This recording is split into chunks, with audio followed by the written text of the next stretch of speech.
The sun is shining in Pennsylvania. But hey, who wants to play outside? It's time for the 2021 PIEA State Championships. They say that good things come to those who wait. Let's see what he's going to do here. What a shot! That patience is a virtue. They need to make something happen here. This is it. But what if you play with a reckless abandonment? Wow, what a play! I cannot believe that they pulled that off! Rely on impulse to guide your decisions. Oh my, did you see that? What a play. They're on another level right now. Is preparation more important than instinct? That's just how they drew it up.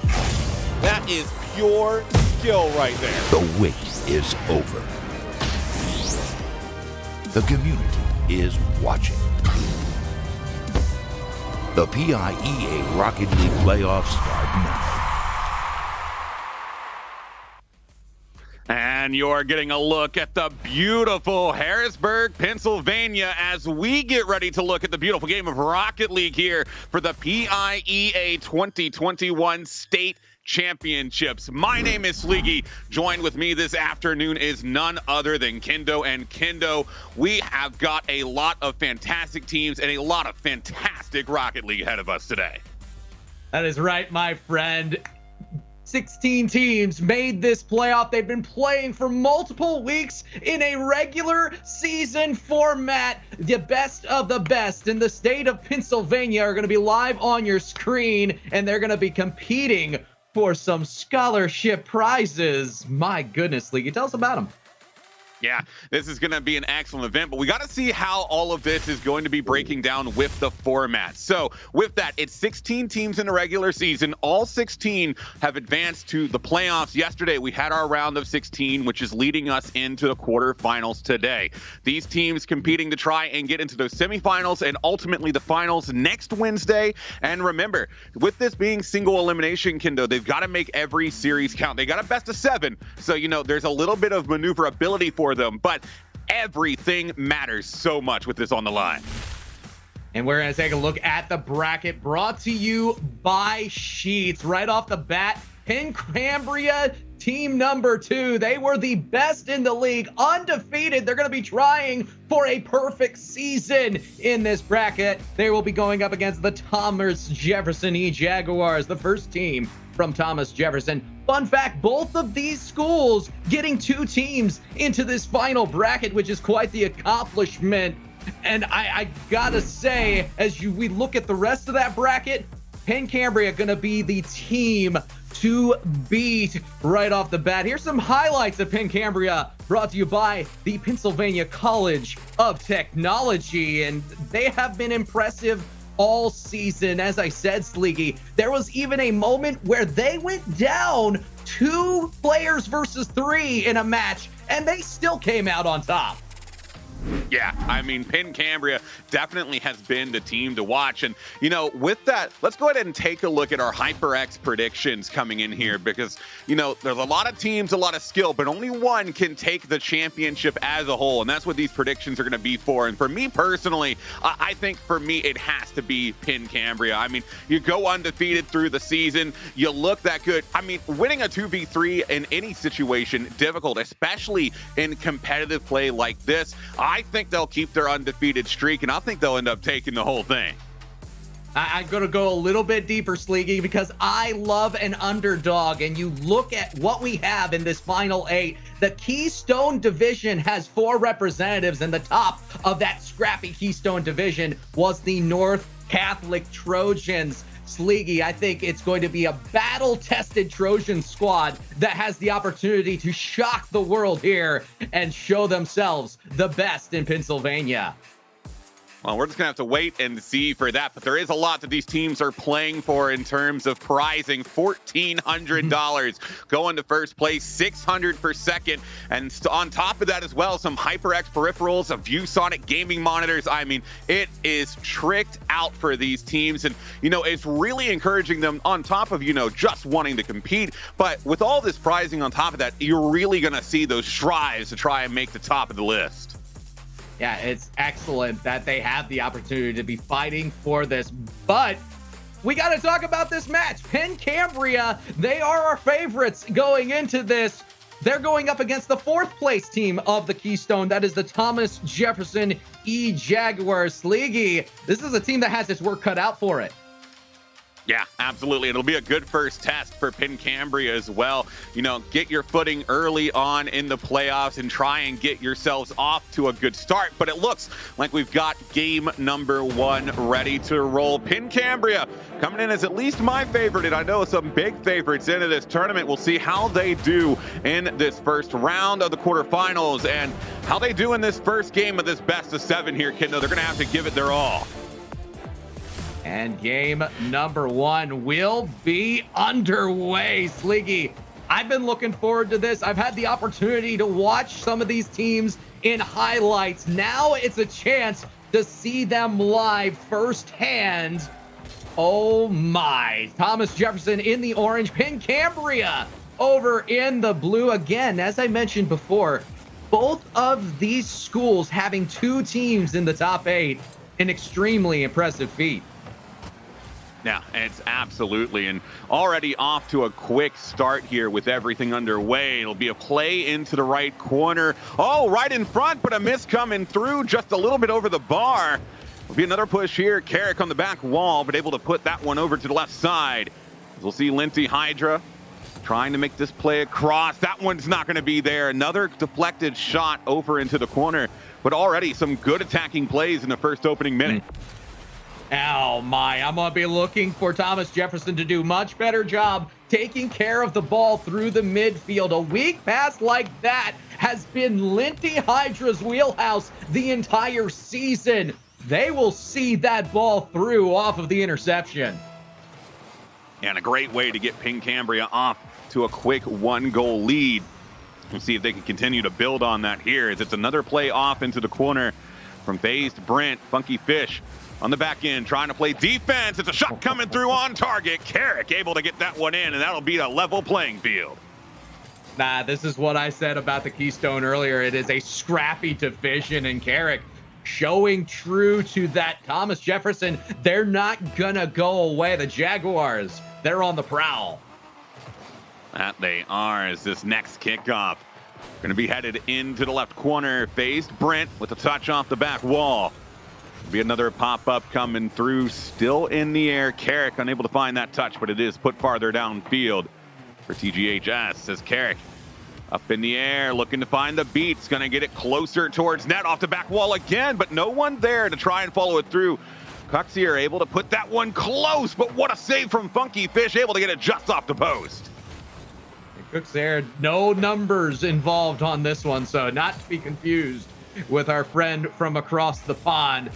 That being said, Thomas Jefferson thus far have held their own very well, and here comes another offensive push. Nobody home to follow that one up, and I feel like there needs to be a follow and a lot more pressure on Linty Hydra, because you can't give them that.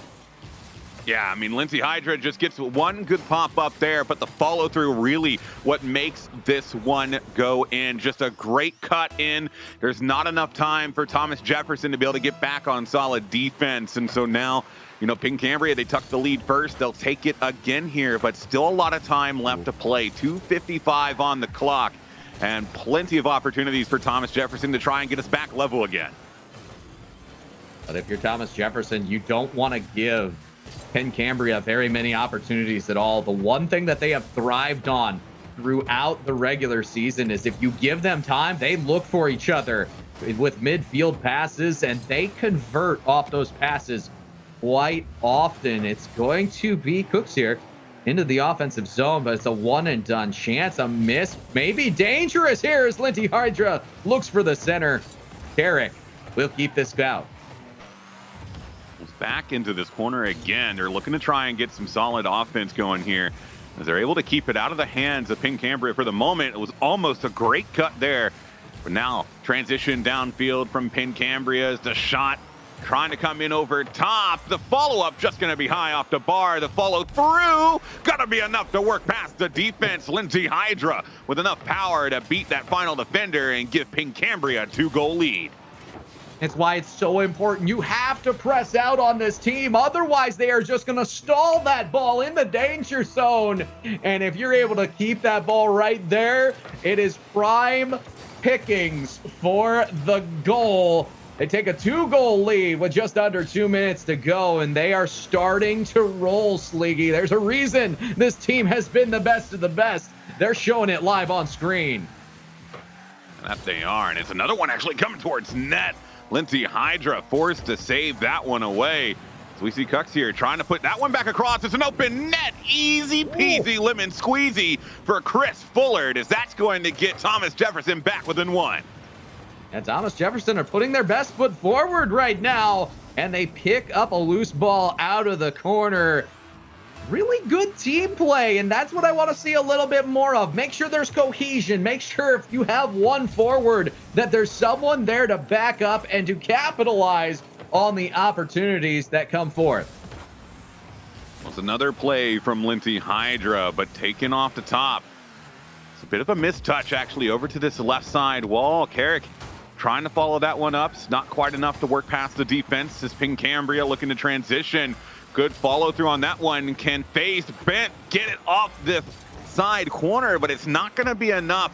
It was just a bit too far over top. Maybe he jumped for it a little early, but now with 60 seconds left to go, Pink Cambria able to get another goal on the board. It might be out of reach for Thomas Jefferson, but as long as they stay within this one goal, Thomas Jefferson has a really solid chance of getting things back level in this final minute. Oh, what a tenacious play here. We'll see if they can capitalize upon it. There's still 40 seconds to go, Sleegy, so there's opportunities that abound, but they've been struggling to get past the midfield. Another loose ball going to be put on by Lindsay Hydra. Not quite capitalized upon, but they are hemming them in their own zone with only 25 to go. No opportunities on the horizon outside of mistakes capitalized upon. This may be the end. Well, 15 seconds. They got maybe one, maybe two opportunities to try and get downfield, but every passing second is going to make it that much more difficult for Thomas Jefferson to find an equalizer in this opening game. A miss from Kiss Fullard. It's going to be a pinch and to the top left. And Funky Fish able to ice game number one in favor of Pink Cambria. My goodness, it's the funky finish coming out of the corner, and FaZe Brent, they do a great job of making sure they utilize the sidewall and the backboard. You're going to have one more defensive look here from your Thomas Jefferson Jaguars, because Pink Cambria, they are doing a great job of making sure that they stick with so many of their offensive challenges. And I mean, we really saw offense being a key part of that Pink Cambria game. I mean, we see 11 shots coming in for their side. They were able to keep solid, maintained momentum. And I think a lot of that has to do with why we didn't really see too much from Thomas Jefferson, because they were having to spend so much time on defense. And when you spend that much time defensively, really battling off these chances, it doesn't give you too many opportunities to try and work your own way down the field. Yeah, to be honest, that is the only thing that Thomas Jefferson were lacking. They were very tenacious. They were sticking with some of their challenges, but when the rubber met the road, they were not that annoying hindrance that you need to be in order to really take Pink Cambria off their game. Disruption is going to be the adjustment I think that they need in game number 2. We'll see if they'll be able to make it. Yeah, maybe a couple demos, a couple bumps coming through, just anything to try and open up the space for them. But it does look like game number 2 about to get underway. Players on the field in Kindo. Pink Cambria getting off to a pretty decent start, but it still was only a 2-goal game. And even at that, it was only a 1-goal game until the final second. So still plenty for them to try and improve on as well, because best of sevens, they give you a lot of time to make adjustments. So for Pink Cambria, they got to make sure they keep on their toes. Yeah, that'll be exactly what they have to do. And speaking of on their toes, that is a dangerous ball floating across the top. That will not be capitalized upon. Great control by Pincambria. They bring it all the way out, and now it's going to be up to Chris Fulward. Gets into Carrick, though, and that's a double commit when they could have had some substantial offense on. Yeah, it's another great play over to this right side. It's off the corner again. This played farther downfield. It'll be up and around the backboard. Played over to this left side. Pincambria trying to break out of their own half. That's Funky Fish. Unable to quite get that one. Cuxier takes a shot, but it's too far to the left side. It's now the transition coming through. This will be back in midfield. Another follow-up, sending it in mid. Pincambria trying to go for these high, lofty shots to try and set up some sort of passing play. But at the moment, some pretty decent defense coming out of Thomas Jefferson. And it's something that they've tried to do against a lot of teams and succeeded within their division. I kind of expected that it'd be much more difficult once they left their Commonwealth division where they were so dominant. Keystone showing its true colors, and the Sky right now, a no-fly zone in the offensive portion for Pincambria. Yet again, another challenge. They're getting great pressure, but there's no lethality behind it, Sleeky.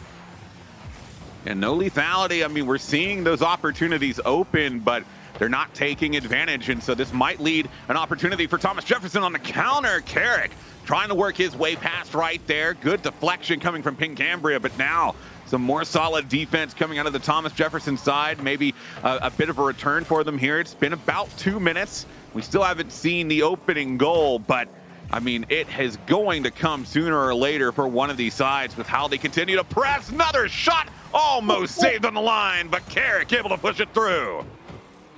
And all of a sudden, we see the tides are turning. An excellent touch by Cooksier to push that towards the middle. I love the finesse.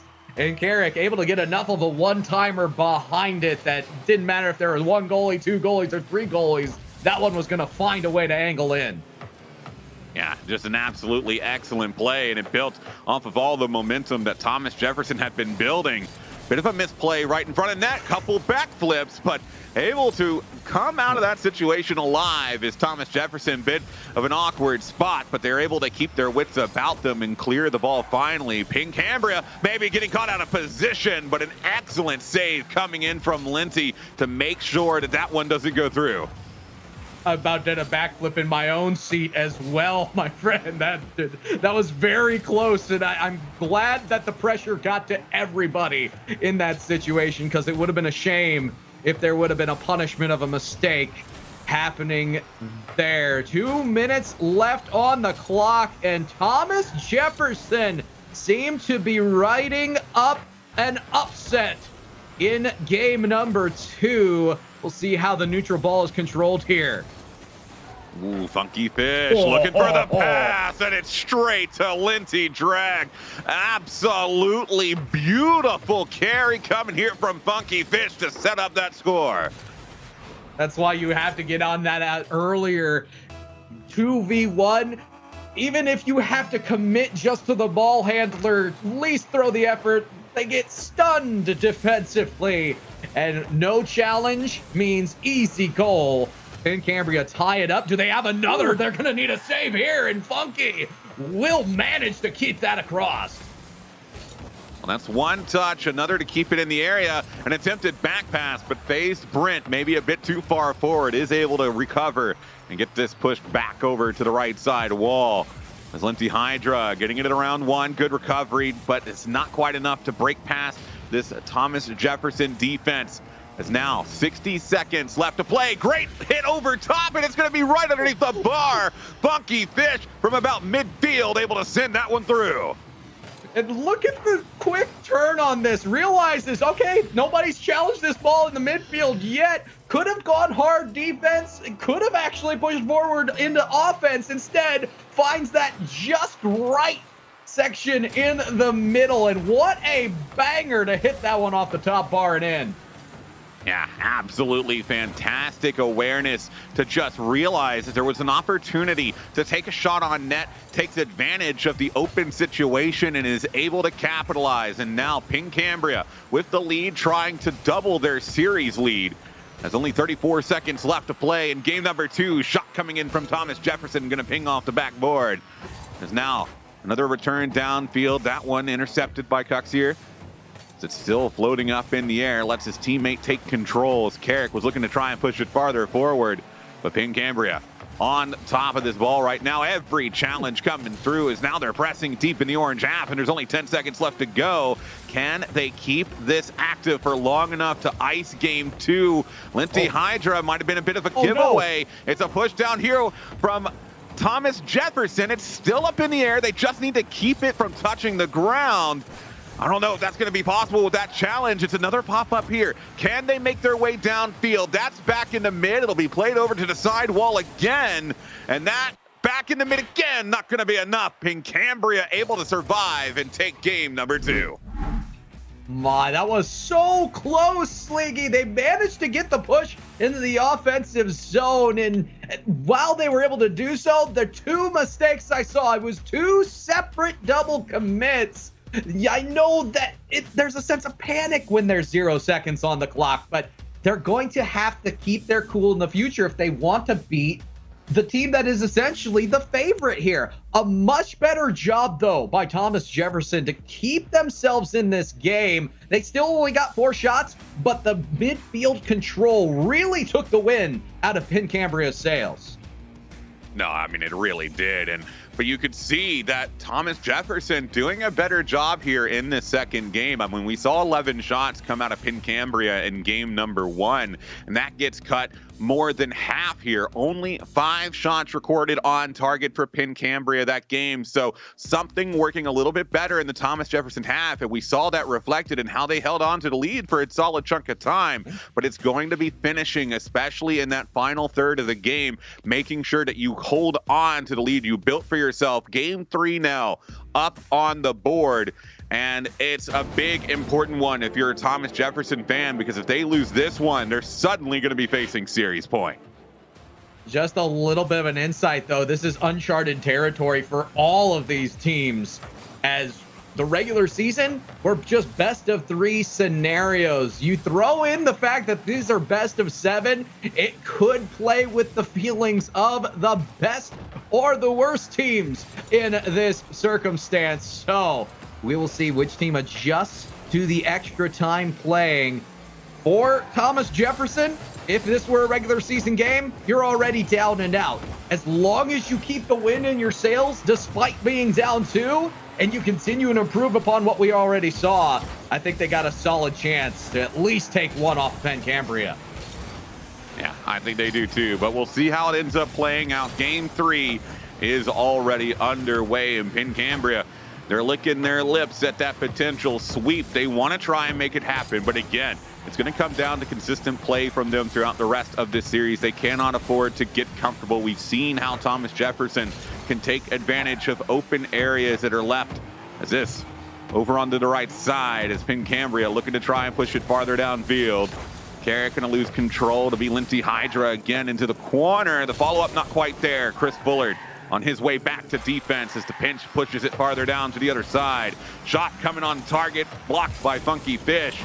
And you got to feel a little bit like that control from Thomas Jefferson might have been a better opportunity had they maintained possession a little longer. Oh, right in front of net, and Funky Fish able to find the turn to make it 1-0. Really, the adjustment for Thomas Jefferson is you cannot double commit the way they have multiple times here. 1 defender is enough to make sure that that ball stays pure and out of the net. They commit 2, they get a bump, and a quick recovery, though, is exemplary for this PinCambria squad. They go up top 1-0 early on in game number 3, and they're going to afford themselves some very good priority pressure. Yeah, that they are, as we see it being played across again. That one right in front. Beautiful pass coming in from FaZe Brent. And Linty Hydra able to pick that one up on a dime and make it 2-0. Yeah, this is multiple times now, and I think it was Carrick the other time who was committed in that same corner as a teammate. They're starting to get a little bunched up. They're starting to feel the pressure of the circumstance. And Cambria, they can smell the blood in the water. They are full bore. Linty Hydra, the setup by FaZe Brent. And we will see Cookster looking to set this one up. Does so well, gets it all the way into the corner, but it's another one and done challenge that'll be fielded away by Funky Fish. Ooh, off the ceiling. He's not able to make contact, but it was a good idea. But the follow through from FaZe Brent. Where's the defense here, FaZe? I mean, able to get a good pop up, but there were a lot of men back. Where's the touch coming through here? I think that you actually saw the entire Thomas Jefferson defense stunned. Funky Fish has done some terrible things off of the sidewall to teams throughout the regular season. It was actually a little bit surprising that the non-touch came in, but what a cover by FaZe Brent to follow that one up and catch that defense, as they were still shell-shocked by the fact that Funky Fish was charging in from the sidewall. Yeah, and then just an excellent play from Cambria. I mean, makes it 3-0 now as we are into the second half of game 3. They're looking to set up series point, and we got to see some sort of return here from Thomas Jefferson. Time is running thin. You still got the ability to come back in this game and this series, but it really needs to pick up as that shot almost able to work its way in. The return downfield, able to get intercepted at around the midway point. Is this still sitting in the blue half? It'll be no touch. FaZe Brent trying to clear it out of the zone, is able to somehow come away with the ball again. As the pressure finally going to subside here from Thomas Jefferson. It was a solid attack, but the defense holding real strong for Cambria. And it was a team touch going back the other way. I think it was Chris Fulward on the retreat. Ends up getting in the way of a potential shot on. Tragedy striking Thomas Jefferson is now only 75 seconds to go. It'll take an absolute miracle to pull the upset. Yeah, it's going to have to just take something creative, something out of the box as Carrick with possession again. That one's going to be off the ceiling. Back into the orange side of field. It goes over top, over to the side wall. 50 coming through from Linty Hydra. Gets a second 50. Funky Fish maybe a step too far behind on that follow through. As Carrick was looking for the shot, but immediately intercepted by Linty Hydra, who gets a pass off, intercepted again. And the opportunity still exists here for Thomas Jefferson, but it really is getting away from them. Only 30 seconds left to go, and they need to score one every 10 seconds here, Kiddo. Yeah, it's been very impressive. And I'm not talking about the defense for Thomas Jefferson. Linty Hydra and company are finding each other regularly in the passes, and it's been exemplary at this point. You cannot give this team room. They're slowly but surely breaking down the defense, and now they're 22 seconds away from 4 straight match points in a best of 7. Well, they're going to hold on to it here. There's just simply not enough time for a 4-goal comeback. Final 10 going to be off the board here in regulation, but it'll still be at least one more game as Linty Hydra getting one for the road to make it 5-0, a statement victory here in game 3. And for Thomas Jefferson, the only avenue to move forward into the semifinals next week, Kendo, is going to be a reverse sweep. And that'll be a tall task, especially when you have Linty Hydra coming online like that. It's something we haven't seen too much of from Cambria, but I can tell you this one, Sliggy, they have been able to pull off shots like that and passes like that on the regular throughout the season. Yeah, and I mean, this is why they've been undefeated, right? They have just been able to stay calm, collected when it really mattered, and they are continuing that trajectory here. I mean, we've seen them setting up plays, we've seen them doing everything right, and they don't really ever make mistakes, and when they do, they recover from them and fix them so quickly that it doesn't allow the other side to try and come in and capitalize on it. And so now, series point on the line, Thomas Jefferson, they've got improvement game over game. game. Don't get me wrong. They've really been playing hard and they've been starting to figure it out. But I think Pin Cambria making enough of those counter adjustments that it's just not enough for Thomas Jefferson to catch up so far. Hopefully that changes here in game 4, but it's going to have to. Otherwise, they're just going to be out. Yeah, and that's not what you want to see. You want the content. You want to see a battle to the bitter end, especially if you are the Thomas Jefferson Jaguars. You got 2 teams in. You don't want to go out here in the quarterfinals. You have to push forward, and game 4 will be potentially for all the marbles. Will we see some Thomas Jefferson momentum and a potential game 5, or will Pin Cambria do what they have done best throughout, and that is sweep Carrick, starting Thomas Jefferson on the right foot? Yeah, great way to get some momentum rolling early on in a critical game 4. You see Carrick just able to bounce that shot over top. It's too much for the defender to be able to react in time. And so a 1-0 lead to start off. Good here, but we're going to need some separation between them and Pin Cambria. Without, we've seen Pin Cambria sort of respond to a lot of these situations, especially the last time that Thomas Jefferson held a lead. I want to see a ideally 3-goal lead here for Thomas Jefferson before they start to play that control and time waste game. Indeed, my friend, as they continue forward. Dangerous ball in the box. Lindsay Hydra does not connect, but the Pin Cambria pressure will begin to cycle in the offensive zone. They're going to work the ball forward yet again. Carrick defensively ready for this, but once again, just a non-touch. This will be pushed towards the net. Lindsay Hydra once again sweeping that one away. And for Pin Cambria, they're remaining patient, and that is exemplary. Double commit will continue to keep this Thomas Jefferson team on its heels.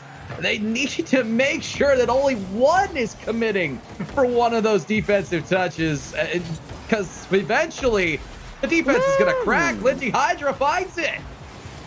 I mean, that's not even really a crack. That's just a cracked shot. I mean, look at this angle. Able to get around the right side of the ball and just slot it nicely into that left side post. That's going to get Pin Cambria back level, and my goodness, what a way to do it as well. I mean, just an absolutely beautiful shot, and right off the kickoff, almost another coming through from FaZe Brent. I don't want to take away from the shot. I agree with you. It was 100% cracked, but that all started with a double commit on the clear. They put themselves in a disadvantageous situation, and they've been doing it on the little plays. That's where it hurts the most, because eventually you do break down. Carrick is unfazed, though. They'll put in a second goal. That's a good 50 win from him. The follow through here, exactly what he was looking for. Just slotting that into the right side, able to make it back into a 1-goal lead for Thomas Jefferson. And again, Kendo, they desperately need to win this game to start some sort of momentum moving back the other way, because Pin Cambria is still sitting nice on that series point. I mean, keep in mind how much momentum would go behind throwing a team their first loss on an entire season. We're talking about in months. Sleegy, this Pin Cambria squad has not lost a single game. They've come close at times. We've even seen a close one here in the first couple games of this series. But for the most part, they have been unchallenged. And right now, Thomas Jefferson, challenge accepted as Funky Fish. They'll work this into the offensive zone. That's going to be a slow roller in. Manages to beat all 3 defenders. And what even happened here? Oh, it's just a mistouch on the backboard. Carrick not able to get it, and then Funky Fish, I mean, he just gets a slow little soft touch, but it's just enough over top. It's in an awkward spot for the 2 defenders, and it's enough to go into the back of the net. Great job there to, instead of just going for a power shot, to just take the accuracy, get some back level again, but immediately off this kickoff, we're seeing a return play coming from Thomas Jefferson. They're trying to get this game back in hand, but they might have overcommit again. Takes too long on the wraparound, and that was an excellent opportunity for Pin Cambria to potentially take the lead. And it almost feels like they're in each other's ear right now, just kind of coaching each other through it. Okay, we got to stop the double commits, but it hurts you if you don't commit at all. Funky Fish is going to find another one here in the box. And it's not off of really any missed challenges. It's just they got the ball in the offensive zone. They continue to hem them in the danger. Oh my, Sliggy, I feel so bad for this Thomas Jefferson squad. I'm hoping that they're not demoralized at this point because there's still 1 minute and 40 seconds and only a 1-goal deficit. Can Carrick put it through? Linty Hydra, another sweep away. Well, this one down the right sideline is going to be in a favorable spot for Cambria as it's off the corner, off the backboard again. Shot. Not a whole lot of power on it. All three members back in defense to handle that one as Funky Fish has to cut it off in midfield. We'll be straight back down again. Played another double commit on that attack as Face Brent gets it off the wall, looking for a shot towards net, but doesn't make the contact he was looking for. Trying to get a more powerful touch on that one. As we'll see Funky Fish back over again. Side wall, Chris Bullard into midfield. It'll be a clear into the corner. At 60 seconds left to go in this critical game 4. Shot on target, but Linty Hydra able to come away with a save on the line. Such good control, though, and great patience from Thomas Jefferson. They set themselves up well. They found multiple passes. They utilized the sidewall and the backboard. The problem was the defense was still able to remain steadfast on the goal line. Cambria up by 1, 30 seconds to go. Can Thomas Jefferson do it? They are going to be in with one last shout, Sleegy, as they reach the offensive zone. Yeah, this is do or die time for Thomas Jefferson. They're getting some solid offense, but it might be one all the way back down. That one just off the bar would have iced the game. Maybe one more attack here for Thomas Jefferson. Is this one sitting over on the right side? A little bit of a pop-up. Clear finally coming through. Carrick needs to find the intercept on the side wall. No time left. They have to keep this one in the air. It'll be off the backboard. Sealing it down. Sidewall touch. This one coming back into midfield, but FaZe Brit able to play it away, and Cambria take a 4-0 sweep to move on to the semifinals next week. Oh, man. I tell you what, Sliggy, if there's one thing I can appreciate, it's the fact that this Thomas Jefferson squad did not go away easily. They had 2 games that were within 1 goal, went down to the wire, and again, the tenacity of this squad, it speaks leaps and bounds throughout the season. They were the 4-3 4th place Keystone representative. Sadly, they will go down to the juggernaut that has not been stopped in Cambria 2. Sleeky, I think your prediction's looking pretty good right now, my friend. Yeah, I mean, they're looking pretty good as well, but there's still other teams that we got to see to potentially who is going to be that one team that has the chance to take them down. We still got 3 more series left on the day, so don't go anywhere. We're going to cut to a quick commercial break, but when we come back, more Rocket League action right here as part of the PIEA State Championship.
tomorrow makers. They define success. They innovate their industries with technical know-how and vision, and stories only they can tell. Pennsylvania College of Technology is committing $1.25 million in existing scholarships and $250,000 in new scholarships for fall starts. This is your time. Share your story and kickstart your journey. Learn more and apply at pct.edu/2021.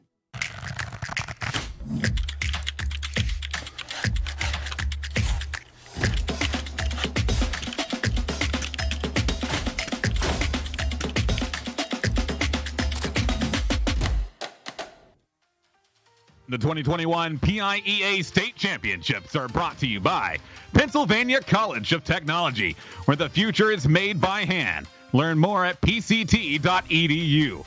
Sheets. Order like a pro on the Sheets app. Sheets. Run and done.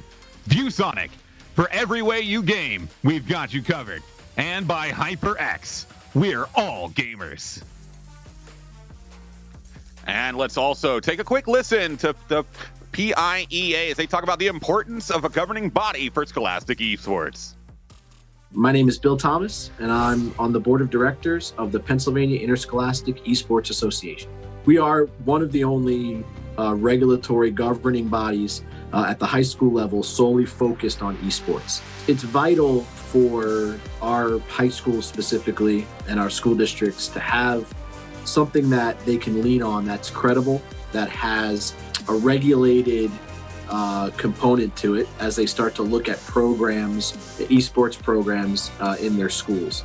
And the one thing that the PIEA brings to the table and fills a void is this governance that is kind of missing in the scholastic space in the high school competitions. So we felt it very necessary to bring to it very similar to what you see in traditional sports, where you have a state association that oversees eligibility, oversees academic standards, oversees safety, player safety, school safety, all of those elements. The other part of that a regulated governing body does is really provides a true pathway to a recognized and official state championship.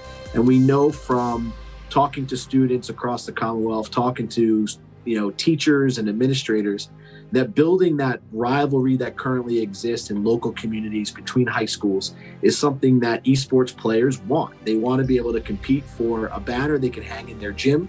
They want to compete for that state championship. And that's another reason why we believe the regulatory component is so important. And that is exactly what we're seeing come together here, Kendo. But a quick look at the updated brackets. That's Penn Cambria taking down Thomas Jefferson 4-0. They move into that semifinal that will be next week. But we still got to see who is going to be their matchup coming up here in that next series. And if it's anything like that first series, Kendo, we've got a lot more fantastic Rocket League on the line.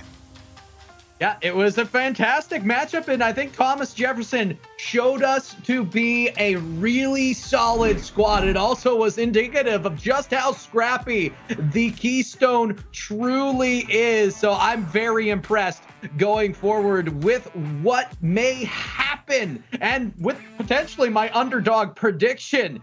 But I do want to say this. If you are a team going up against Penn Cambria, the one thing you have to make sure that you do is keep pressure on them. And when you are keeping pressure on them, do not have double commits. And that is something that Thomas Jefferson ended up struggling with here. We could see in the replays, multiple of those replays, the goal was made possible by the extra man forward. You have to be patient in those rotations. I know defensively, it's so easy to want to jump in and make sure that your team is seen forward, but patience is just as much an important aspect of the teamwork required for defense as the skill is to push forward and get that ball out of there. Yeah, but now we got to see who is going to be taking Penn Cambria on in that semifinal next week as we get into our second series of the day here, Kendo. It's going to be a good one, and it looks like we're already getting started with game number 1 of this next quarterfinal. Of course, we have Conrad Weiser, the Wings, They are going to be up against the other Thomas Jefferson squad. This is Thomas Jefferson's 2. Both teams are the Jaguars. And we do have Thomas Jefferson in orange yet again. Conrad Weiser. They're going to be making up the blue side of the pitch.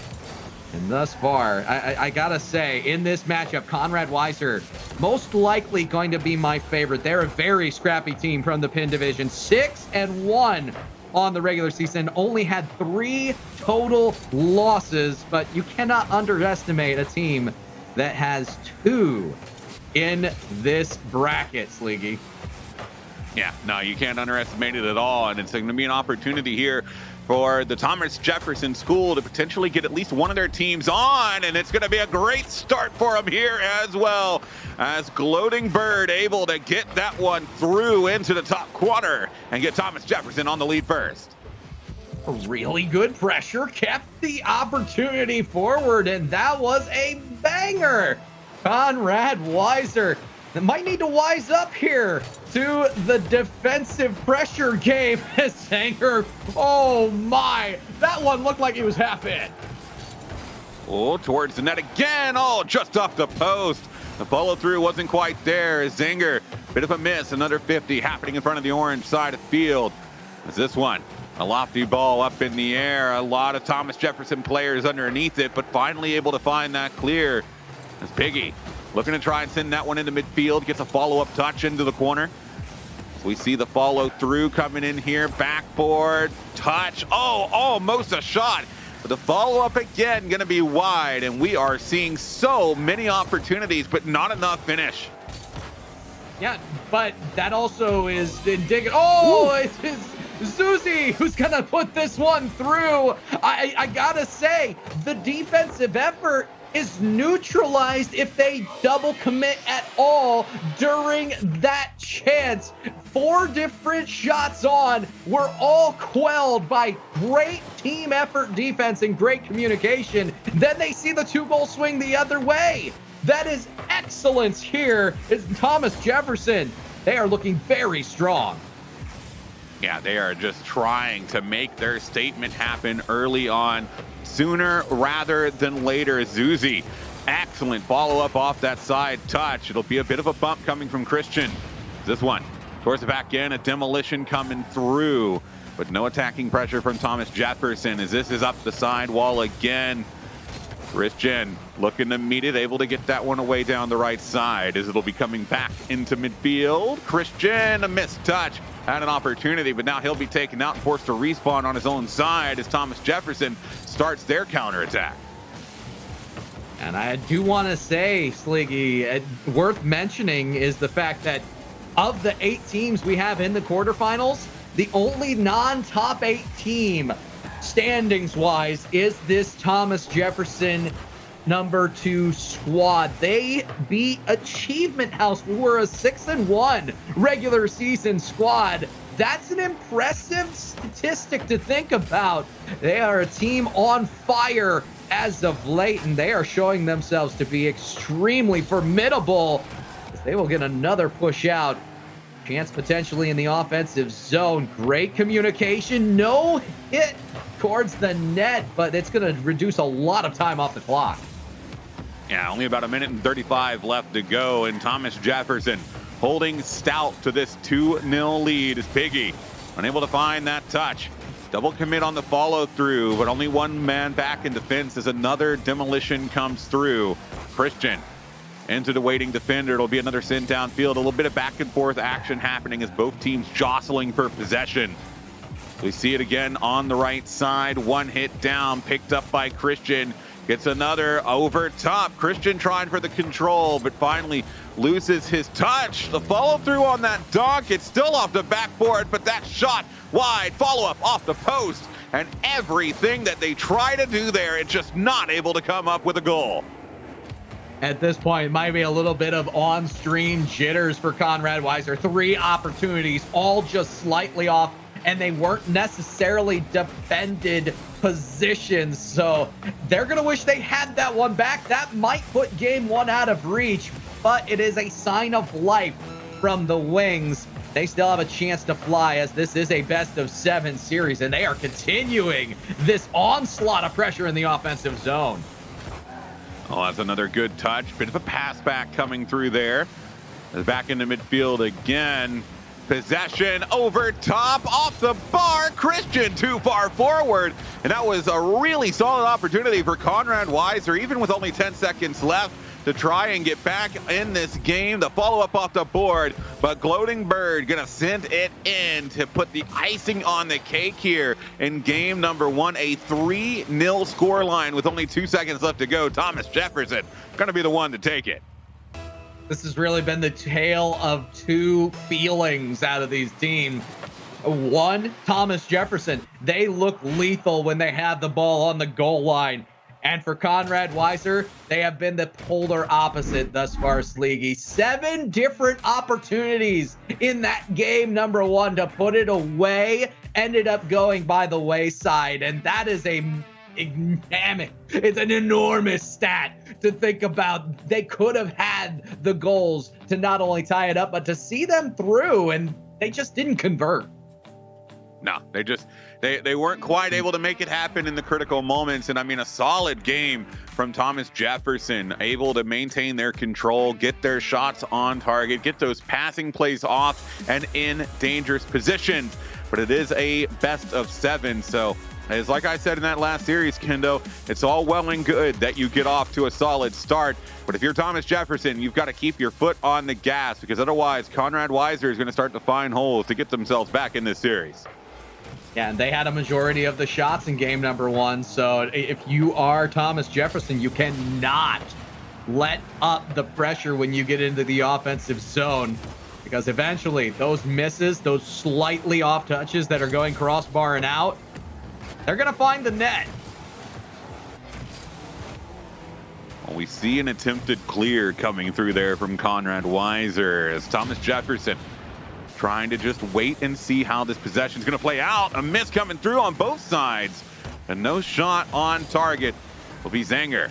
He's looking to try and push that one downfield, but it's back into their own half. Zuzi, side wall again over top of one. He will find the bump.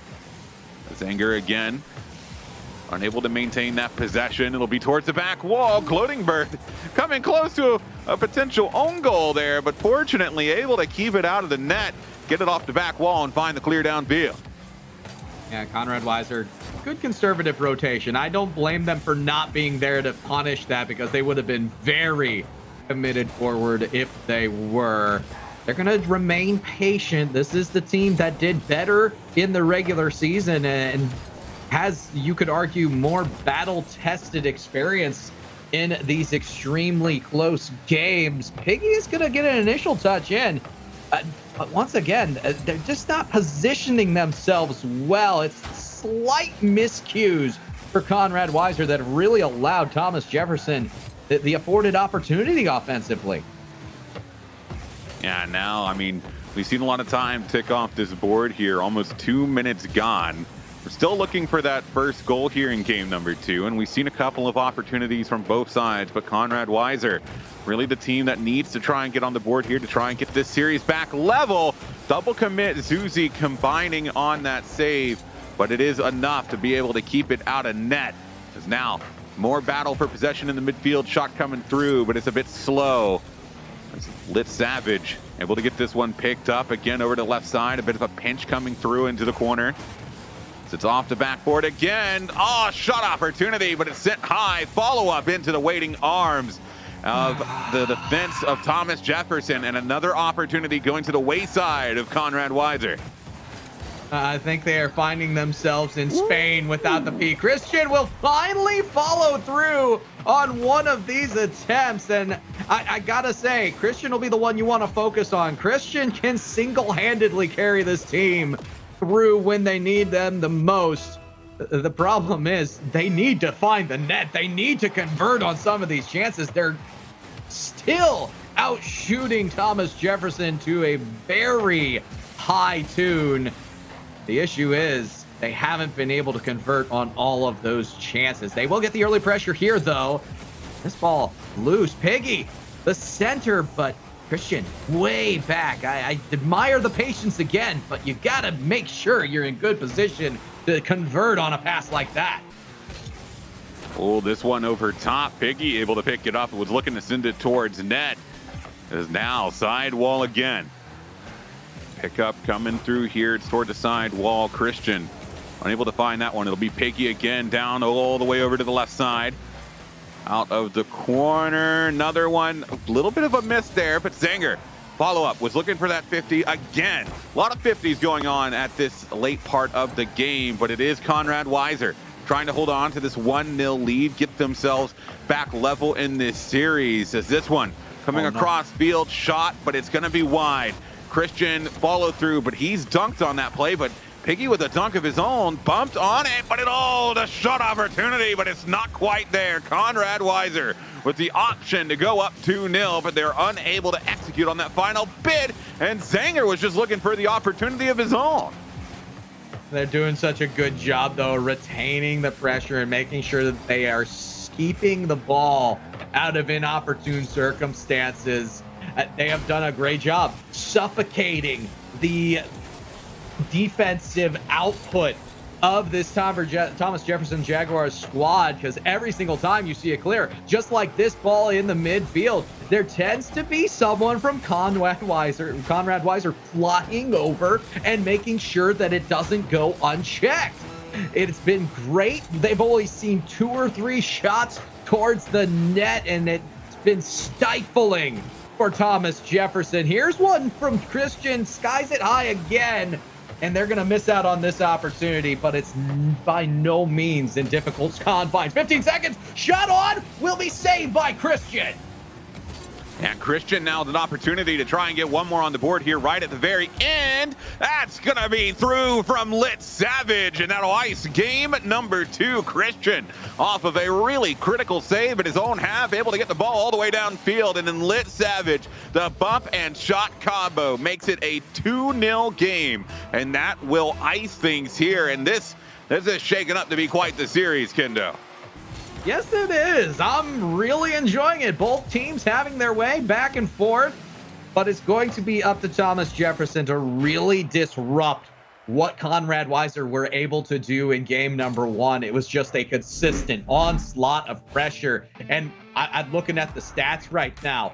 There was only 5 shots for Conrad Weiser, but it felt like so much more than 5 because they were getting opportunities that were a little bit further off. They were getting cross-court passes, cross-pitch passes that were being fielded. The offensive pressure was a little bit more like 70-30.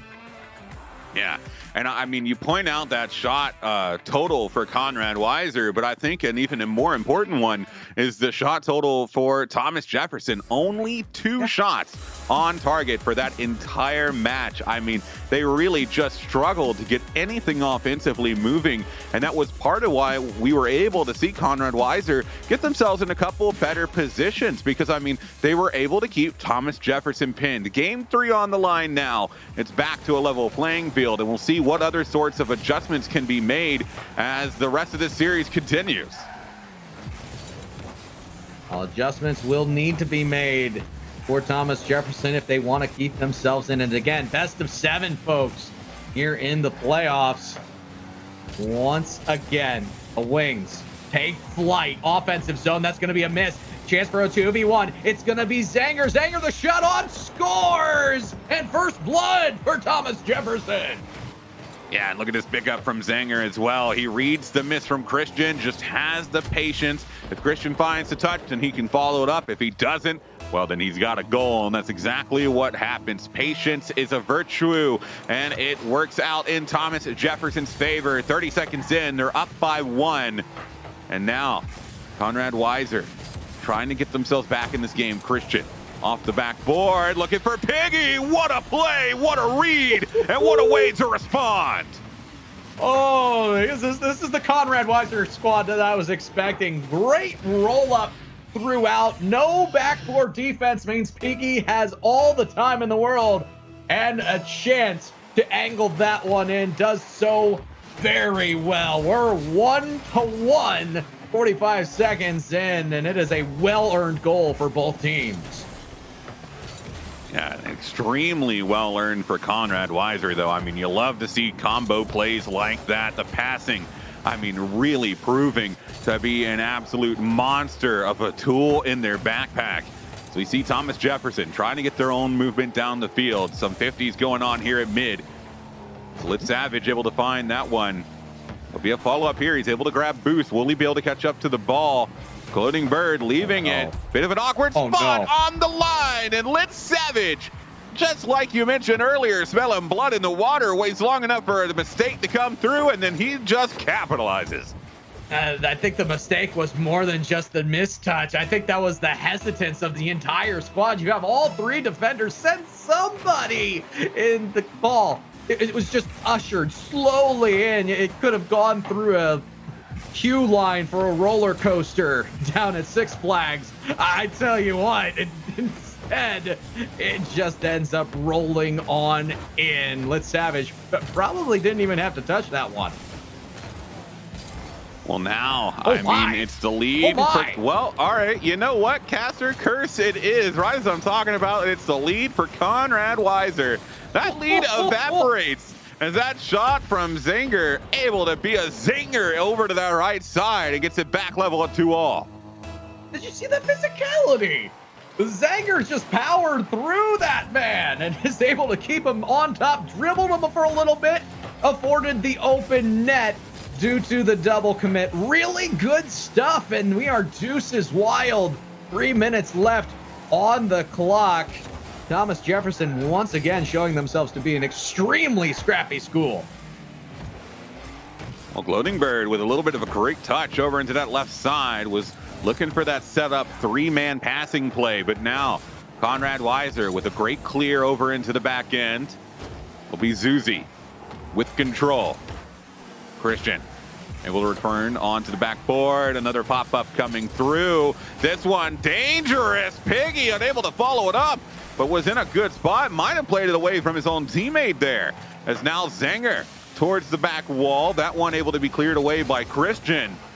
But it is a back and forth battle, and you can really feel like both of these sides are starting to get into the groove of the flow of this series.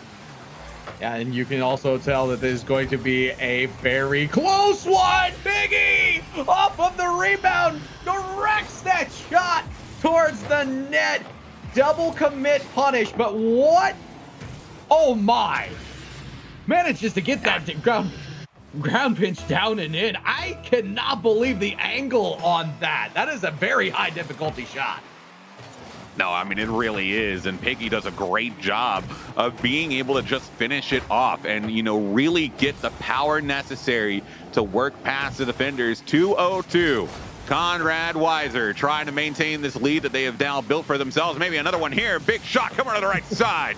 But that's going to be saved away. Excellent defensive posture from Gloating Bird. So he was able to find that one. He's looking for this one off the sidewall as well. Not a whole lot of boost to work with. And the clear downfield might be dangerous. Bit of an overcommit from Thomas Jefferson, but Piggy unable to get that one soft enough to hit it in front of that. It ends up just going clean across. Now for Thomas Jefferson, a team buff might nerf their offensive opportunity, and they will choose to retreat based off of the information given. Good. Oh no, is that an old goal? Yes, it is. Susie got into a teammate, and that is tragic. And what even happened here? I mean, oh, that is just so unfortunate. It's a little bit of a pinch. It hits off that top right corner, but oh, that is not the way that you want to concede goals in a situation like this. That just hurts. Yeah, that can be mind-numbing for the morale. And now down by 2, 70 seconds to go. Thomas Jefferson going to try to find some solace. Instead, it's going to be Conrad Weiser finding more offensive opportunities. Yeah, and I mean, it is just piling on here. Conrad Weiser up by 3, 62 seconds. That's all that remains in this game 3 here, Kendo. And again, you know, there's options to recover. Best of 7 gives you the ability to lose a game or two and it not matter too much. But it really feels like Conrad Weiser, after that game 1 loss, is getting a better feel of how they need to make adjustments to handle this Thomas Jefferson side. And they've been leading throughout as far as shots have gone. They've kept the priority in the offensive zone. I feel like Thomas Jefferson are going to have to take better care of the ball from the outset, because right now they've not only had to retreat themselves all the way back to the goal line, but they are struggling with each touches like that Conrad Weiser are easily able to put back into opportune circumstances. Well, another shot over to the left side, but Christian unable to get it on target, but I don't think it's going to matter too much. This game done and dusted. It will be going over into the side of Conrad Weiser. They will be halfway through to securing a spot in the semifinals next week. And for Thomas Jefferson, some mistakes they need to clean up going into game 4, and some potential changes they need to make with how they're transitioning on offense, because again, we see a match with them only having 2 shots on target. And they didn't total too many in game 1 either. If I remember right, it was 3 on the docket for them in that one, despite the fact that they were able to get all 3 of them on. It was an extremely impressive game number 3 if you are a Conrad Weiser fan, and you're going to be hoping for more at this point, because they were given the opportunity, and unless we see more pressure, unless we see more possession out of the Jaguars defensive zone, I think we're going to see a whole lot more Conrad Weiser offensive opportunities. They continue to increase the shot count. 12 there in game number 3. It's all up from here. Stonks. Yeah, I mean, stonks indeed. We'll see if they can go to the moon or if it'll come crashing down as we get into game number 4. Series point potentially on the line here for Conrad Weiser. They just need one more to get themselves to that point, and it's a great bounce shot off the half volley coming from Christian to send that one just underneath the bar. Oh, Conrad Weiser earlier when they were taking these shots were not hitting them. Now all of a sudden they're converting, and they look like an extremely dangerous team. Thomas Jefferson really had their work cut out for him. First goal under 30 seconds. Can we get a quick response would be my question. And the answer for now, no. Well, it's another one off the backboard, but not a whole lot of pressure forward from Conrad Weiser, playing maybe a bit passive now that they've got the lead. That shot from Lit Savage, I mean, he had the opening, just not quite able to get it on target. It's Biggie, had the shot of his own, saved on the line. The diving save coming in as well from Thomas Jefferson. As now the return, Thomas Jefferson trying to get themselves back on the board. This one off the ceiling, a backflip from Piggy. It's a soft one, but it's just enough for Piggy to be able to get back to it in time. I thought for a second we were going to have a goal. We almost have a goal back the other way. Zanger with a banger of a save to keep that one off of the board. But for this Thomas Jefferson squad, that was really their best chance. We're going to see a Piggy get another chance off of the rebound here. And you can't just allow shots like this one to go unchallenged. No, I'm not at all. I mean, Piggy just sort of gifted that one. He had all day to work with it, and he was just able to competently slide it into goal. And a minute and a half into this game, Thomas Jefferson facing a 2-goal deficit, and they've got to find a way to get themselves back in it. Like I mentioned, a win here from Conrad Weiser will put them up on series point, 1 game away after this if they can maintain the scoreline from securing a spot in the semifinals next week. So, I mean, the pressure is on for Thomas Jefferson. They've got to figure out what is going wrong for them and what they need to change, because it is not getting any easier for them right now.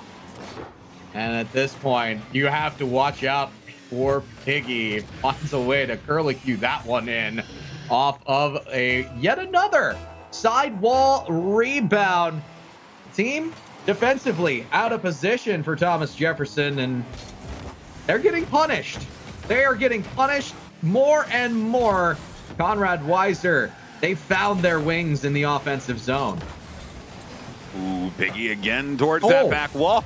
made its way past 2. I thought that one was just going to fly in for a moment there, Kendo, but the defense able to hold strong for Thomas Jefferson as we get closer and closer to this halfway point. They'll be over to the right side. Litz Savage unable to follow that one up off the wall. No one quickly challenging that. It was just sitting over there. It allows the pickup to be forward here. Litz Savage with a shot opportunity, but he sends it right into the waiting hands of that Thomas Jefferson defender. But even with that, it's still a 3-0 lead, and we have still yet to see too many attacking opportunities from Thomas Jefferson this game.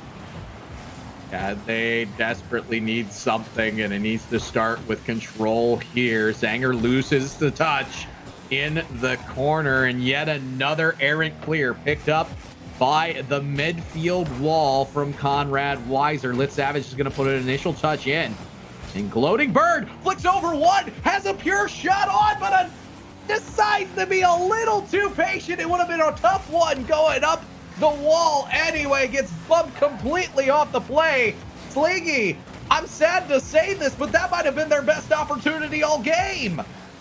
Yeah, and I mean, I'm right there with you. I think that was their most solid shot.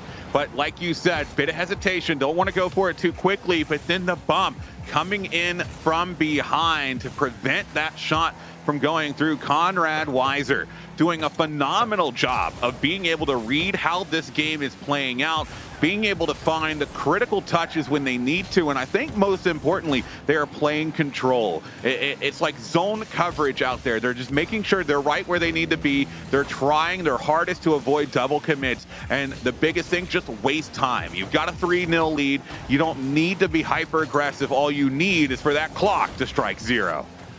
And they are meeting Thomas Jefferson at the ball. Litz Savage will end up getting lit up here by Zuzi on the back end.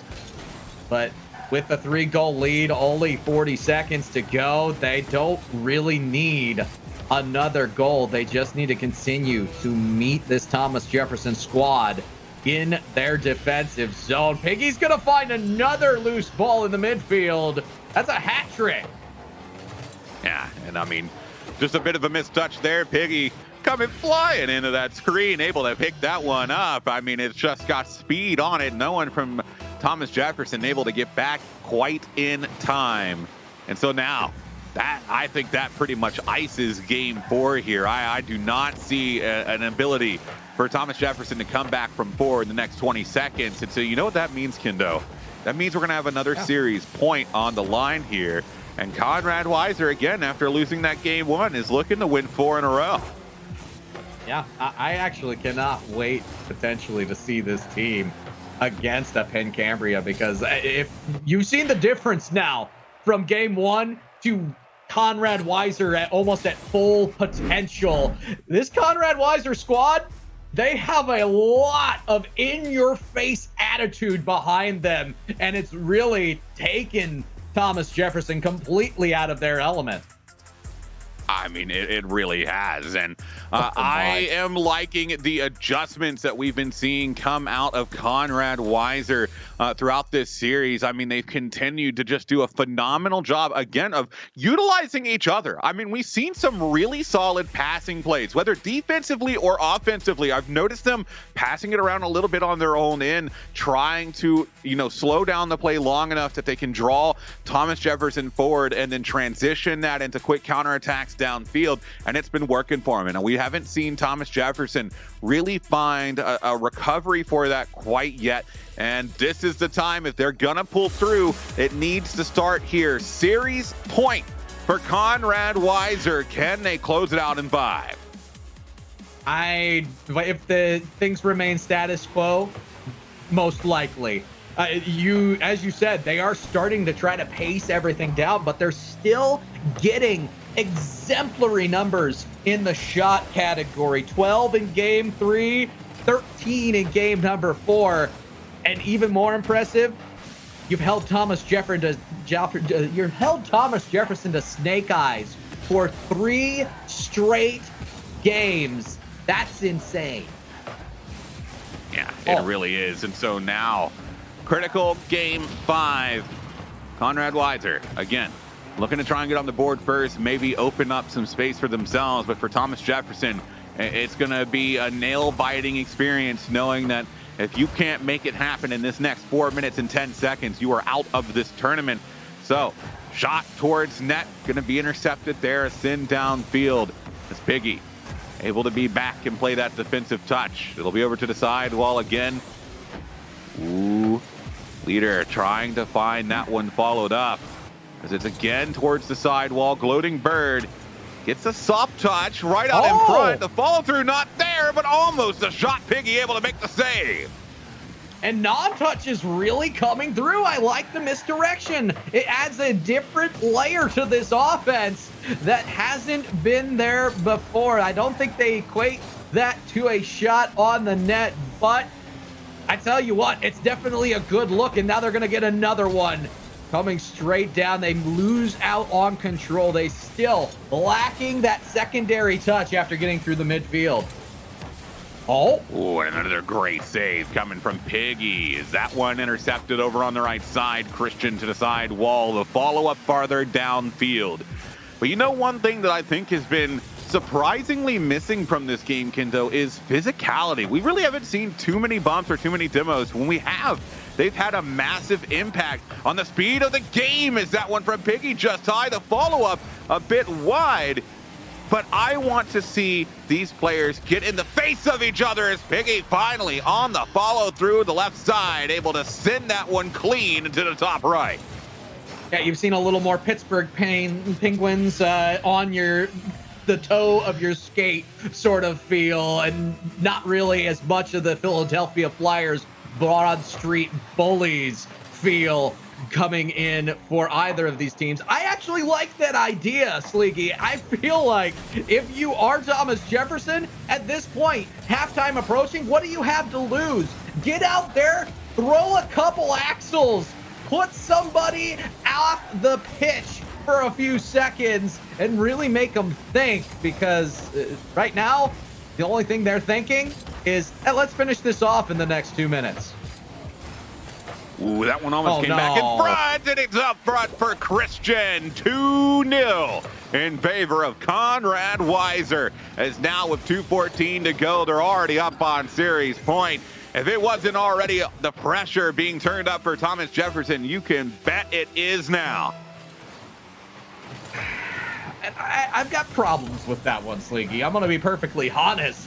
You had all three defenders in position to get a chance on that ball, and whether it was a whiff or a non-challenge, none of them found a way to keep that ball from crossing the threshold of the net. At this point, for Thomas Jefferson, you're going to have to go all out, and you're going to have to make some contact with the ball just to get things started. Ooh, another touch towards net. Is that just in? No, it is just slightly off. It's Christian, another double commit on the backboard coming from Thomas Jefferson. This one, sitting it around midfield. Took back pass the other way. Gloating Bird on that side wall, but not able to do a whole lot with it. As we see again, another push down this right side. PIEA gets one past, and every touch like that, everything that they can do to keep it out of the hands of Thomas Jefferson takes that much more time off the board. Shot, no one there. 3-0, and Conrad Weiser looking to win 4 in a row to secure a spot in the semifinals. They've just been unstoppable since that game one ended. They took the 3-0 loss, and now they're taking no prisoners. It's been exemplary, Sleegy. I'm going to be perfectly honest. For Thomas Jefferson, they need something. They need it fast, and at the moment, they're just being surfed up PIEA goals. Well, I tell you what they didn't need. They didn't need that. I mean, just another on the board, making it even harder. And PIEA, unrelenting. If they're down, he's like, kick them. Get as many goals as we can. This is series point. We need to make sure there's absolutely zero chance of a potential comeback. And with less than 60 to go, they need a goal every 15 seconds. That's a hard ask for a team, or against a team, I should say, in Conrad Weiser that has been playing so well, both defensively and offensively. Is that another on the board? Almost. Not quite. The team effort will make sure that that ball stays out, but really, Sliggy, with only 30 seconds to go, the flawed foundation defensively for Thomas Jefferson has started with weak clears like this one. A majority of their touches their touch attempts. I shouldn't even say touches, because there's been a couple of nasty non-touches. We're going to see another one there that Piggy's going to jump on. A majority of the attempts have just been 1-2 touches max, and then straight into the waiting arms of somebody from Conrad Weiser in the midfield. You have to do more with that ball than that. And at this point, for Thomas Jefferson, all they can do is they can look at the video, they can take this back, and they can wait for the next time that they get a shot at PIEA gold. Yeah, and that is going to be it. A 5-0. Is it going to be 6? We'll wait and see before I get a little bit ahead of myself here. Finally going to touch the ground, and yes, it will be a 5-0 victory in game number 5 for Conrad Weiser, and they are able to win 4 games in a row after losing game number 1 to take down the second team from Thomas Jefferson High and secure their spot in the semifinals. And they do it in incredible fashion. I mean, their teamwork out there looked wonderful, Yeah. Kendo. Yeah, and they held them to 2 shots.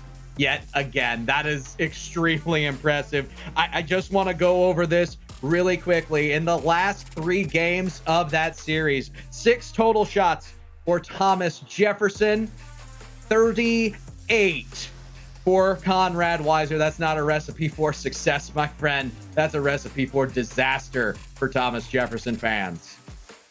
Absolutely, but that's another series behind us. We're halfway through the quarterfinals today. 2 series gone, 2 series to go. You're not going to want to go anywhere because it's only going to continue to get better and better from here. So stay in your seats, stay ready. We'll be back in just a couple minutes.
college can make you look good on paper.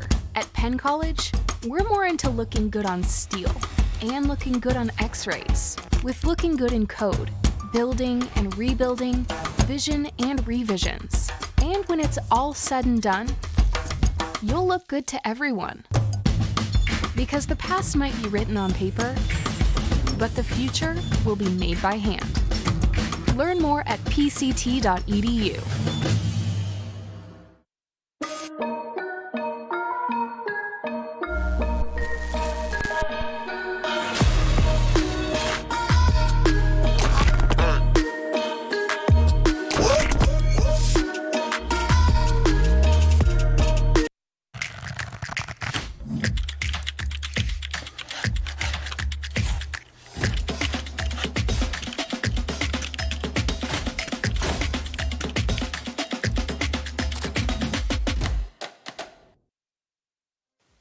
The 2021 PIEA State Championships are brought to you by Pennsylvania College of Technology, where the future is made by hand. Learn more at pct.edu. Sheets. Order like a pro on the Sheets app. Sheets. Run and done. And by ViewSonic. For every way you game, we've got you covered. And welcome back, folks. We are going to go straight into the updated bracket sponsored by Sheets. The top portion of the bracket is decided. Penn Cambria High School number 2, the beast throughout this tournament, has advanced along with Conrad Weiser. The Wings white team will be equal to the task challengers. Sleegy, this lower bracket is loaded, and our next matchup, LaSalle College High School, will be going up against Penn Cambria number 1. This is a matchup that I've looked forward to because both of these teams, Penn Cambria coming from the Keystone, has been very scrappy. LaSalle undefeated, the one other undefeated team in this entire league play. They only have a single loss, so they're not going for the perfect sweep. I think that we're going to get some solid action. But let's talk about that last game just for a tiny bit longer, my friend. For Conrad Weiser, I mean, it was all the ball given to them. Only 6 opportunities, 8 if you include game number 2, were afforded Thomas Jefferson. The Wings, they were flying.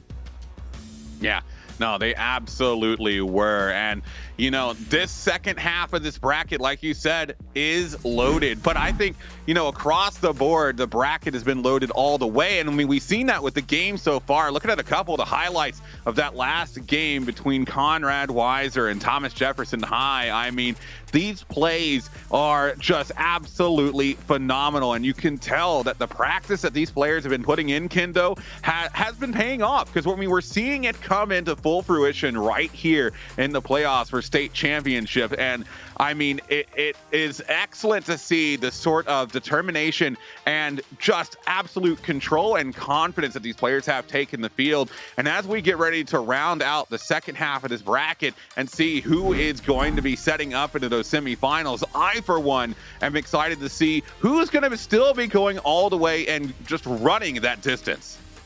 Yeah, and that's going to be a very interesting matchup between that Penn Cambria 2 squad and Conrad Weiser. I don't think Penn Cambria are going to be giving up the ball as much to Conrad Weiser, but that is a stream for another day. Let's focus on the task at hand, and that task at hand is going to be it's going to be LaSalle College High School, the Explorers, going up against the Penn Cambria number 1 team.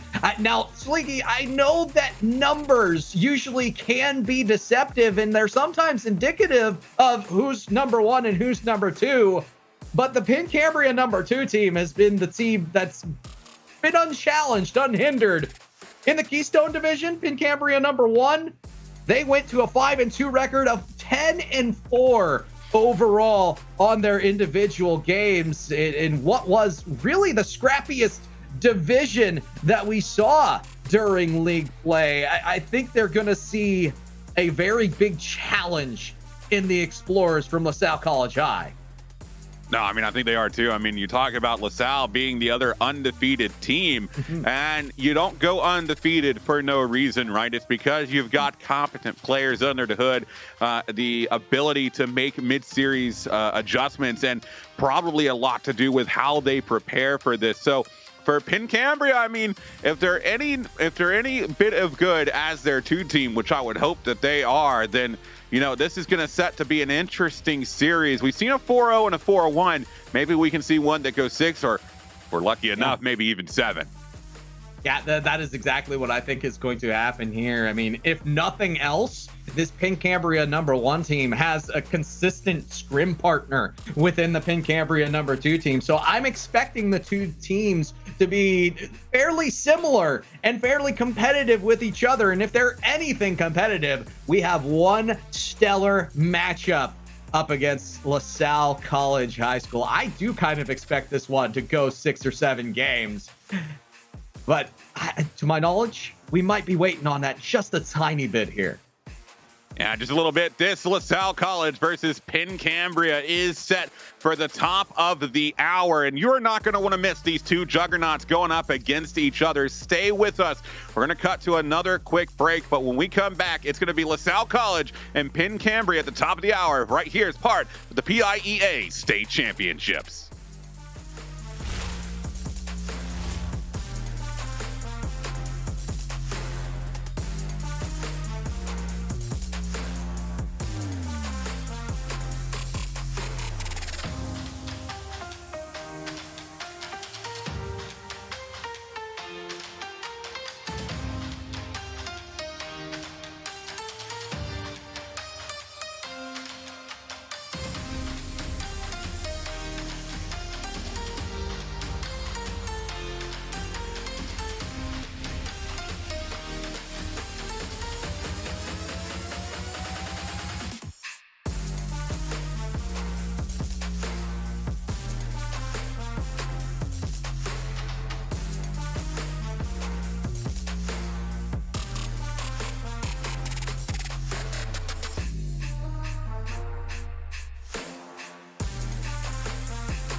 And welcome back, everybody, to the 2021 PIEA State Championships as we are getting ready to roll into the second half of this quarterfinals as we take a look at the playoff bracket brought to you by Sheets. We've seen Penn Cambria take a 4-0 victory over their team moving into the semis, and then again the other team moving from the semis. Kendo here with me today. Kendo, we've seen a lot of great games coming into us today. Yeah, Conrad Weiser, the Wings, will be the ones going up against them. Shame for Thomas Jefferson. I tell you what, it's amazing for a school to get 2 teams into the top 8 in any given state. That's an accomplishment in my mind. They end up going down here in the quarterfinals, and we're going to see who else can make it into the semis. Next matchup, LaSalle College High, 7-0, 14-1, were incredible throughout their regular season. Their victory, the only loss for Conrad Weiser White during the regular season happened to be this LaSalle team. So you know you're going to get a small step up, or at least even keel as far as the challenge goes. They're going up against Penn Cambria, number 1. And Penn Cambria at this point, their name precedes themselves, Sleegy, for me. This is a 5-2 team, 10-4. They were 3rd, tied in the Keystone Division, an extremely scrappy division. I gotta say, though, just looking at LaSalle, the one person you gotta watch out for is Wabungus. This could be a team that could go the distance and challenge Penn Cambria down the road. Yeah, it really could. But for anyone joining us halfway through here, a quick refresher of the format that we have. It is 16 teams from the regular season. All 16 did advance to the playoffs. Yesterday, we had that round of 16 that has led into the quarterfinals today. And like we just went over, Penn Cambria 2 and Conrad Weiser both securing their spots into the semifinals next Wednesday. We're finishing out the second half of the bracket here soon as we try and close out who will be our 4 semifinalists and into those finals on next Wednesday. And you got to remember, this is single elimination, so it's one and done. If you can't make it happen, then you are out. But at least you've got that best of 7 to give you a little bit of wiggle room as far as, you know, how you're going to try and progress through each series. It gives you at least a little bit of time to try and make up for mistakes, but you take too much of that time and all of a sudden you're facing serious point. Yeah, and what would a competition like this be, though, without a little incentive, folks? And that is exactly what they are going to be playing for. That is incentive. Scholarship incentive going to the first place and second place teams of $1,400, as well as HyperX peripherals and ViewSonic gaming monitors. That is going to be a huge prize to pay for. So a $2,000 collective prize pool, all in scholarships, all to support the young people as they are growing in their exploits. You can't ask for anything more than that, Sleegy. It's awesome. But I do believe we're getting down to business between LaSalle College High School. They're going to be over in the blue. Penn Cambria High, their number 1 team, going to be in the orange. And right now, Wabungus. I told you that's a name you got to watch out for. Stellar defensive stand to keep the slate clean in the first 20 seconds. Yeah, and already off to a fiery start here in game number 1 of this third quarterfinal. Is this one down the right side board? Jake able to pick that one up. He's off the wall, but no follow through. It was looking good, though, on that initial touch. Is this one off the ceiling? Be a send downfield. Knowles with the interception in his own half. That's a bit of a back pass, but Jake able to pick it up. He's going to look to go off the wall again. This will be towards the backboard. A miss from one, but the follow-up from the other as Penn Cambria able to transition downfield. Another thing that this LaSalle College High School squad has, they do look for each other. Very similar to Penn Cambria, too. They find each other regularly. They are not afraid to use the sidewalls for their passes as well. Going to be quite the battle for possession in the midfield, and I think that's going to be where it starts for Penn Cambria. Well, this one out of the corner again. Jake's boost getting taken from him at the last second there. So now Over on the left side, a pass back into midfield.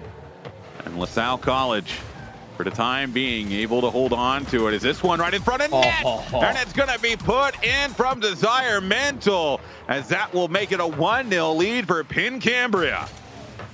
Desire Mental looking so good here. Snipes the corner as they get a slow roller through the sidewall and off of the backboard. Really good stuff. Similar to a shot we saw in the last series, only much more hotly contested. Ooh, and another challenge off the backboard. Pin Cambria trying to find those openings in on goal. That's another one towards the back end. McAwall looking for the pass out in front. Couple of misses. Wabungus has to get out of the way, but no one there from Pin Cambria to quite follow it up. Desire Mental down in front, but it'll be a big clear coming through. Stuck Duck forced to play this and gets a good pinch, though. We'll send it right back the other way. Desire Mental with the follow-up downfield has got a little bit of boost. Kind of a rough landing on that one, but still able to get the pass into midfield. The shot opportunity, but it's bit wide.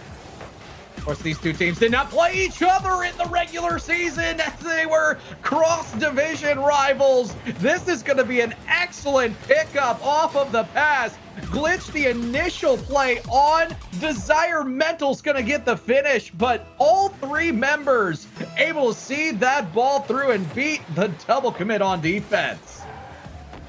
Yeah, and so now a 2-0 lead in game number one. We're about halfway through. It's been a lot of pressure from Pin Cambria so far throughout this opening game, as LaSalle have been struggling to break out of their own half as they continue that here. Finally, a little bit of leeway, but it doesn't cross the halfway point. Finally, gonna see some action down in the orange side. Desire Mental, a bit of a double commit on that one, but is able to follow it up. Gets a good recovery, gets a bit of a 50 over top. Stuck Duck too far back to be able to follow it up quickly. As this one sit back into midfield again.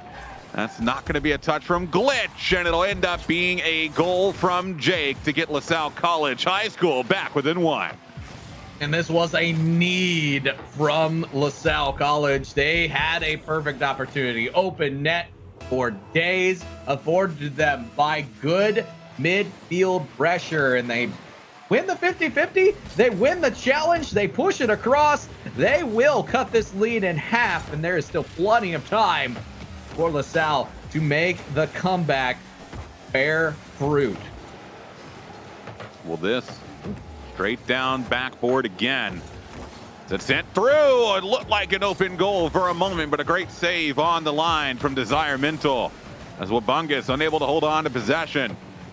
Still out in this blue side of the field. Desire Mental gets one soft touch, trying to control it back into midfield, but that'll be a giveaway. The final 90 seconds starting to tick away, and LaSalle College getting close to tying things up there, and a miss on the sidewall might give them another opportunity, but that's played back across the mid again, and now time starting to become a critical factor here, Kendo. Only 70 seconds left to play, and even though LaSalle College has picked it up a bit, it's still one goal behind. They're doing a great job with challenge selection. The issue is once they get the ball, they haven't been 100% on top of it the entire time. They're missing out on touches, extra touches in the offensive zone, and unless they clean up the possession, they're most likely going to lose this game number one. Desire Mental, quick break on. It's going to be a shot towards the net, saved by Jake, and this is going to transition back the other way quickly. Ooh, Desire Mental getting a couple more touches, but unable to clear the zone. Final 30 seconds. It'll be knocked back down again. The shot going to be blocked in front. Jake back with possession, trying to keep this attack alive. 20 seconds left. As Jake getting another touch towards the back end. That shot still out in front. Oh. That's going to be a shot from Knowles, and that's going to be an equalizer. Deuces wild, 13 seconds to go. Jake and Wabungus working together, all three members getting together on this offensive plan. LaSalle come from behind to tie us up, and we may see the promised land of content here in game number one. Oh my, never mind. Glitch will put a glitch in the system. And And that is just an excellent follow through. Look at this. Desire Mental off the post. It's not enough to deter Glitch, who comes charging forward. And after a really stunning equalizer with about 10 seconds to go from LaSalle, Cambria able to respond immediately. And should this hit the ground, which it's an opportunity for Wabungus here, played away backboard, keeps it in the air. Last second touch. Desire Mental just needs to let it hit, and it finally will. Cambria able to come back in the final moments to take game number 1. What a battle we had between these two teams early in LaSalle College High School, getting work done on minimal offense. That was definitely a feeler game for both of these teams that Cambria will come out on top of, but my goodness, does that spread really positivity and potential for between these two teams? It looks like we're going to have a really good back and forth bout. No, I mean, it really does. I'm excited to see how the rest of this series ends up shaping out because, I mean, we've seen with how these teams have played that, I mean, they're pretty close, but Cambria, I don't know. They've got a little bit of that X factor going on with them right now because they've been able to make plays happen. But as we've seen before, winning game 1 doesn't necessarily mean you're going to win the series. Plenty of time for LaSalle to get back in this series.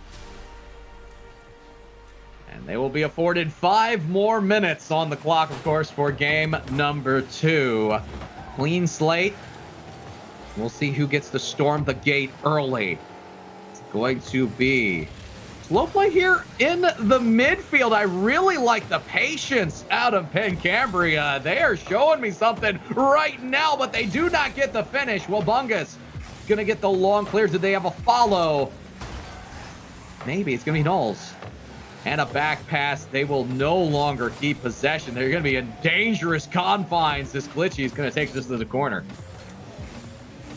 Well, this off the ceiling from Glitch. Desire Mental trying to maintain possession, but gets an awkward pickup there. So they'll be straight back. 50-50, singing it over to the right side. So it'll be a slow one. No touch from Glitch. Knowles able to pop it in the air. The follow through looked like it was close, but just a bit too early of a jump to be able to quickly follow it through. As now, another one sent over to this right side. It'll be straight down for Wabungus again. As we see some more attacking pressure. Jake unable to make that one work. He's trying to take over to the side wall, but then gets demoed out. Not before sending it downfield, but there's really no one there from LaSalle College to be able to make a meaningful play on it. It'll be another clear downfield again from Cambria. That being said, they are staying defensively steadfast until Desire Mental pulls through with that. What an extra touch on this play. Yeah, Desire Mental, I mean, he gets the first good one, gets the follow-up off the bar. I mean, just able to slam that one down and into net. Cambria, they took game number 1. Now they take the lead in game number 2. Can they keep this momentum rolling? I mean, with plays like that, I think the answer is yes. I would agree, my friend, and this is anyone's game. At this point in time, it's going to be Knowles with the push back in. LaSalle College High starting to get their offense back together, but the loose touches without follow, again, they're a problem area. They need to tighten it up just a little bit and make sure that someone's there to receive the quality play and maintain the offensive zone. Oh, that might go through. That's just in. Yeah, Knowles, I mean, trying to take it off. It's a backwards play, so it's really awkward, but Knowles just gets a good hit off the corner. That one just falls into the back of net, and that is an unfortunate giveaway from Cambria, who up to this point really haven't made too many mistakes. I tell you what, if there are 7 deadly sins in Rocket League, one of them is definitely the driving backward control, especially when you flick it off of your possession. And better would be to go to the 50-50 there in the corner than to just give the possession away. So that is a critical mistake, and we will see a tie game because of it. 1-1 mid-time or halftime past now. And Cambria starting to bring this ball back up. That's another touch up from Knowles. Send downfield. Can he get it out in front? It's another pop through there. This one sent to Wabungus. Over to the right side. It's another pop-up coming in. Jake can't fall down on it. It'll be a double commit, but the send is still downfield. Now we see it falling towards the back wall. Jake, no touch, almost on target, but the save from Starduck, able to keep it out. Followed through, going to be sent away. Starduck trying to keep this one in the attack, but it's played away again. 1:39 to go. Still a level playing field, and we're seeing a lot of attacking pressure coming out of Cambria right now. Yes, we are, and there's a shot on just wide from Stuck Duck. Won't be able to convert. Knowles gets a demo. This is a quality chance. It's going to be center for Jake. That is an own goal off of the play. I mean, Knowles does a good job of setting this one up and sending it down, but then glitches. The unfortunate touch. Desire Mental getting a bit too afraid there, a bit too nervous on that back end. Just tries to go up for a clear, and unfortunately for him, Kendo, I mean, like you said, he clears it straight into his own net. 1:15 to go. Cambria suddenly find themselves down in game 2. I admired the tenacity of the play. The problem was, I don't think that is the time to be making that play. Yes, you could go for the bump, but the rest of your defense needs to be the ones to make it. Desire Metal's going to make up for it. We're going to have Deuces Wild with 1 minute to go. Jake's initial touch out, not enough, and they catch LaSalle College High on the back foot. Yeah, I mean, and that's just another good recovery there from Desire Mental, able to pick it up and send it through. 58 seconds. And it's another send towards the back end, a miss, and Desire Mental, the quick brace to give Cambria back the lead. My goodness, Desire Mental's been something special in this matchup so far. Another double tap for them, and now they take the lead, 54 to go. The pressure is on LaSalle College High. You don't want to go down 2 games in a best of 7 in this fashion. It's been competitive, but momentum swings have been sparse. Yeah, I mean, they really have. And right now, Cambria squarely with control of the momentum. They got to hold on to the score line for the next 35 seconds. It's played over to the right side. Knowles, touch over top. Glitch was trying to clear it downfield. It's another pickup here. Jake the opportunity, but he can't beat that last defender. Final 20 seconds now, as it's another infield pass, back pass coming from Cambria, trying to hold on to possession. As this one falls in the corner, it'll be the final 10 now on the board. Jake with control, was looking to air dribble, couldn't pull that one through. A bit of an overcommit though. Knowles might have a chance. He goes for the shot, but he can't pull it off. And Cambria will survive game 2 to go up 2-0 in the series. It looked like Jake got in on that shot, Sleegy. I feel like that is a really solid chance on, but Jake coming across at the last moment may have stole that glory from Knowles and LaSalle. Now they're down big. It is a 2-game deficit in a best of 7. And as I said, the momentum swings, they haven't been that large. It's 2 very tightly contested teams. When you have very little momentum going back and forth, 2 games speaks volumes, and the pressure is going to be on the Explorers now more than ever. No, you're absolutely right with that front. And, you know, like you said, it's been 2 close games, but it doesn't matter how close or how big of blowouts they are. All that matters is that Cambria's got 2 on the board in this series, and they're looking if they can win this game to go up on series point, Kendo. So, for LaSalle College, it's going to have to be do or die right now, because the opportunity of a reverse sweep already difficult, even more difficult against a Cambria team that is just performing right now, right out of the gate. 4 seconds in, Cambria takes the lead. Both defensemen were there for that touch, but only a slight mistake, slight bit off is all it takes, which will put another goal in. And Cambria, they are showing us something impressive against a team that only had 3 losses total in the regular season. They're in line to actually show them 3 right here in the playoffs. Lap pinch off the sidewall again. It'll be another little pop-up there. Glitch, infield pass, able to beat Knowles. So it's up and around the sidewall, a farther send downfield into the corner. As this will be off the sidewall again, coming across field. Knowles able to play it away. It's still sitting out in front. And Cambria, they're looking for these touches. I mean, they are keeping it in this blue half right now. As, just barely able to avoid a demo as Wabungus. He actually gets bumped on his way back out, though. And they'll be back over again. 1 minute gone, and Cambria shows no signs of slowing down. At the onset of this matchup, I said, watch out for Wabungus. And at the moment, outside of a couple of assists, Wabungus has been silent. We're going to need a little more playmaking out of Wabungus for LaSalle. Otherwise, they are going to continue to be on the back end of some of these challenges. We see a ball drift across the goal line in the box, but a long clear will be ushered back into the LaSalle College defensive zone. Shot on will be saved by Wabungus. But Wabungus definitely there, just no lethality behind the touches. Well, this back down again. That's a great clear, but it'll be able to be picked up confidently by Cambria as it comes back down again. Another touch from Knowles. Desire Middle trying to get underneath to 50. That one, the attempted pass, not going to find its way through. This will be a clear downfield from Jake.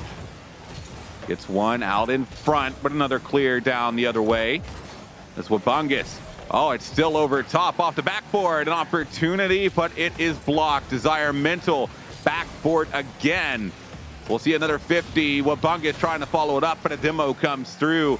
And Cambria, they are reading these plays like a book right now, and they are making the adjustments necessary. Are going to see a push on here as LaSalle slowly sinking their teeth into the offensive zone. Chance for Jake to retain pressure. Gets over 2.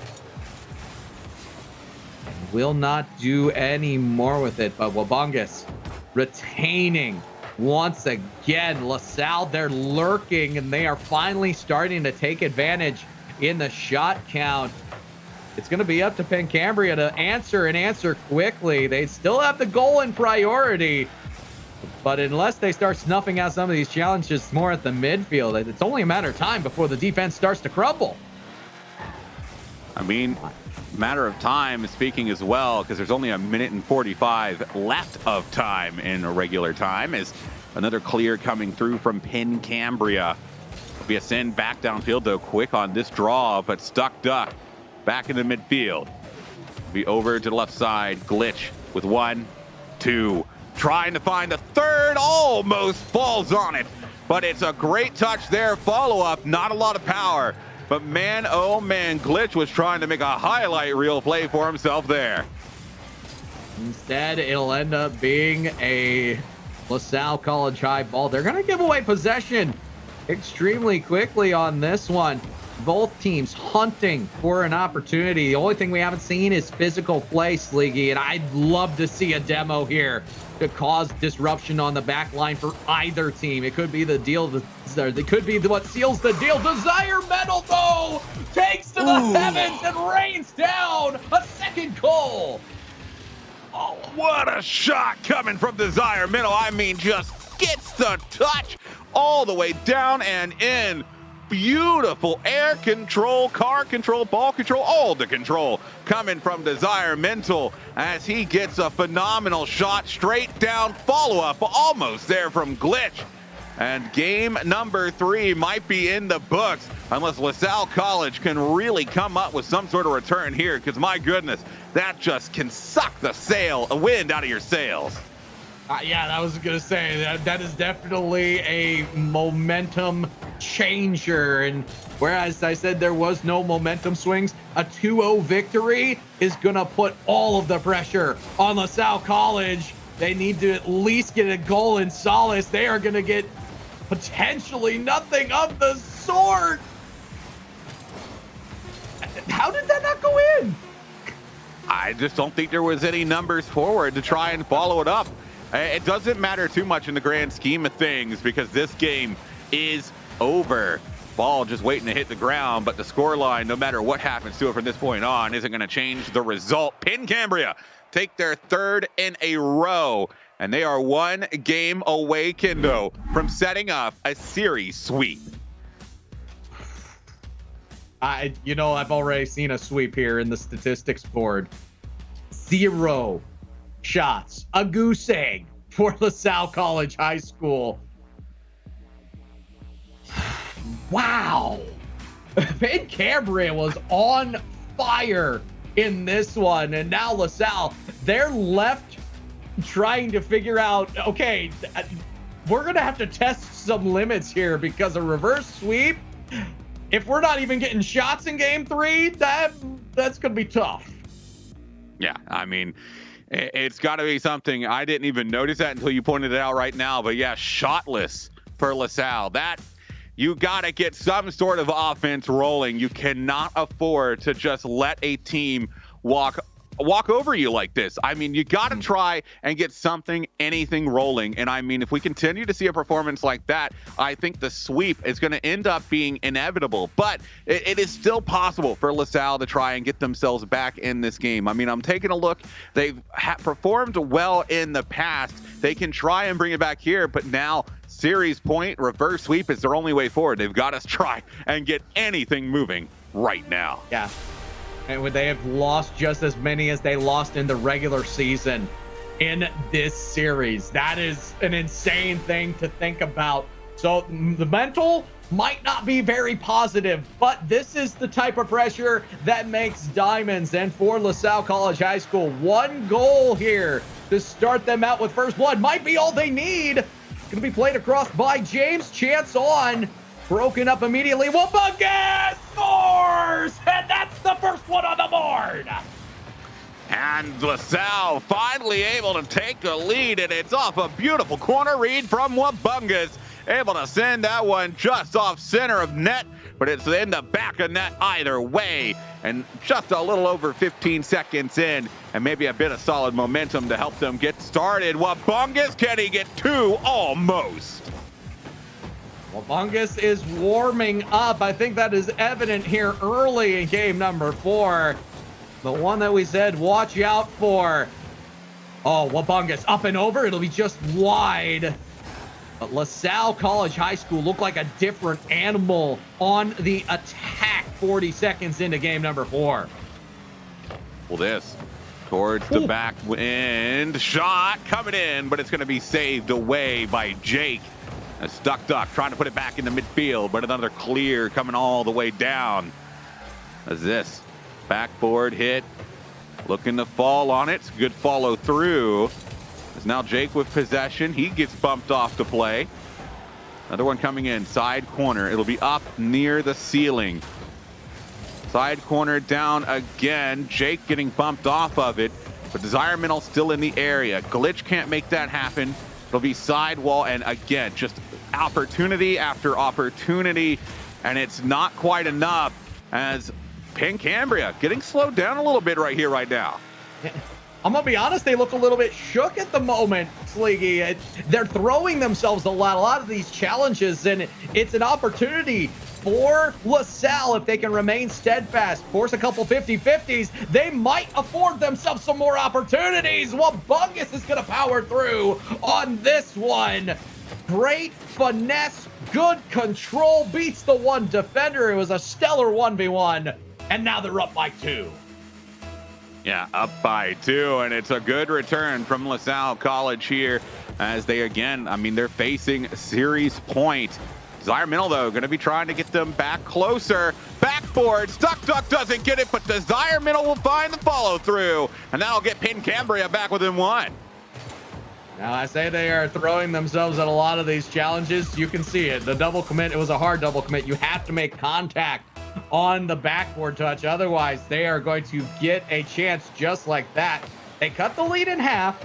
There's still 3 minutes to go. It's anyone's game, Sleegy, but that might have cut a tiny bit of the momentum that we were seeing in the corner of LaSalle. Ooh, stuck duck up, was looking for the double, but that wasn't there. This will be Desire Middle trying to send that towards net again, and no one saves it. What happened? So many defenders back, but so many missed touches, and Pin Cambria get back level. I appreciate the look from Jake. Knowles right there for the pass, but it needs to be hit a little bit harder. It was easy to intercept, and if you can intercept a ball in the mid, there's a really good chance you can usher that ball into a chance on net. They do exactly that. They catch the defense off in transition. It's a tie game, Sleeky. 2-2, and we're approaching the ever-present 2:22, one of my favorite goals in Rocket League. Well, 2's on the board, and it is a rough game for both sides. I mean, we've seen opportunities galore, but for Pin Cambria, coming back 2 unanswered to tie things up. And remember, they are on series point as this one coming towards the Pin Cambria side, but Desire Middle able to find a little bit of a clear. It'll be backboard again.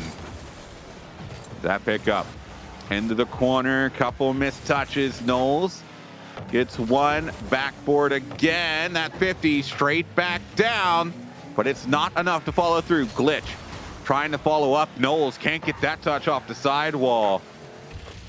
And now backboard again out in front, but a great save right on the goal line from Wabungus. Can Stuck Duck get it? Another save, it's still out in front. And the final shot gonna be saved again by Jake. What a defensive effort. They are desperate on the goal line at the moment. Wabungus is gonna get a solid touch out, and Jake finally gets this clear. They were in dire straits, and the Sultans of Swing, in this case, were Pin Cambria searching for the reverse of their fortune. We're still deuces wild. 60 seconds to go, and now for Pin Cambria, if they can keep this pressure on, they might end up with priority in this one. Ooh. Yeah, they're trying to close things out. Great pickup. Can he find the finish? No, it'll be a touch, sending it over to the right side. A Stuck Duck doesn't find that one up in the air. It'll be Glitch again. Side wall. No follow through. Backboard now. Opportunity for Desire Middle to try and clear it away. It was an interesting angle on that approach, as it'll come out of the corner. Stuck Duck.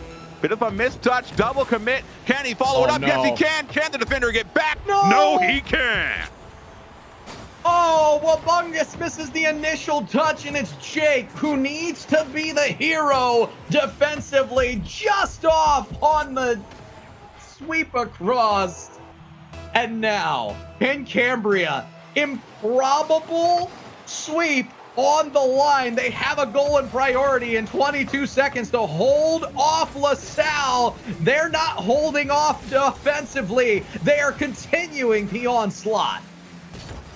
Well, final 10 seconds. And the option, I was about to say the option's still there, but that option disappearing in the blaze of lights that is Desire Mental's goal explosion, as I think that might do it. It's still possible. I don't want to count them out, but they're going to need a kickoff goal. It's going to have to be pretty much straight into the back of net here, Kendo. It's actually a favorable kickoff, though. Towards the back wall, needs something. It's not going to come through. There's not going to be enough time. LaSalle College, they fight their hearts out, but in the end, it's not quite enough. And Pin Cambria, the first team this time, going to be also working their way into the semifinals for the 4-0 sweep. What a swing in momentum, though. I mean, LaSalle looked really good. Wabungus seemed like they were coming online, but all of a sudden, Pin Cambria put a snuff on the torch, the fire behind them.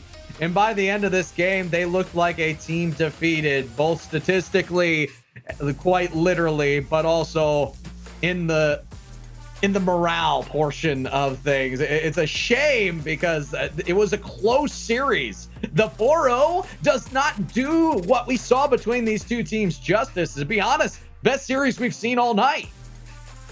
Yeah, I mean, it was close. I mean, and we saw some really good plays coming out of both sides. But in the end, I mean, like I mentioned, Pin Cambria, They just had a little bit more in them. They're able to secure that spot in the semifinals next week. But we are not done with the quarterfinals yet. We are 3 gone, but 1 to go. We're going to cut to a short break, but when we come back, more Rocket League action right here as part of the PIEA State Championships.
Tomorrow makers.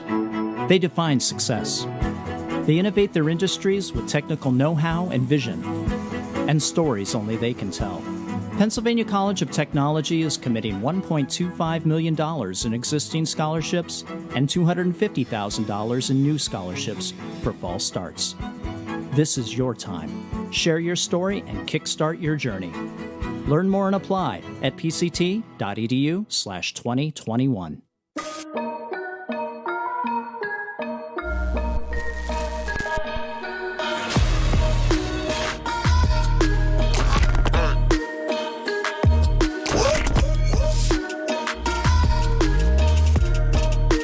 College can make you look good on paper.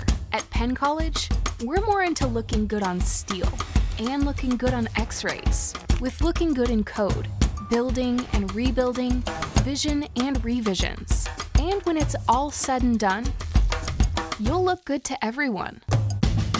Because the past might be written on paper, but the future will be made by hand. Learn more at pct.edu.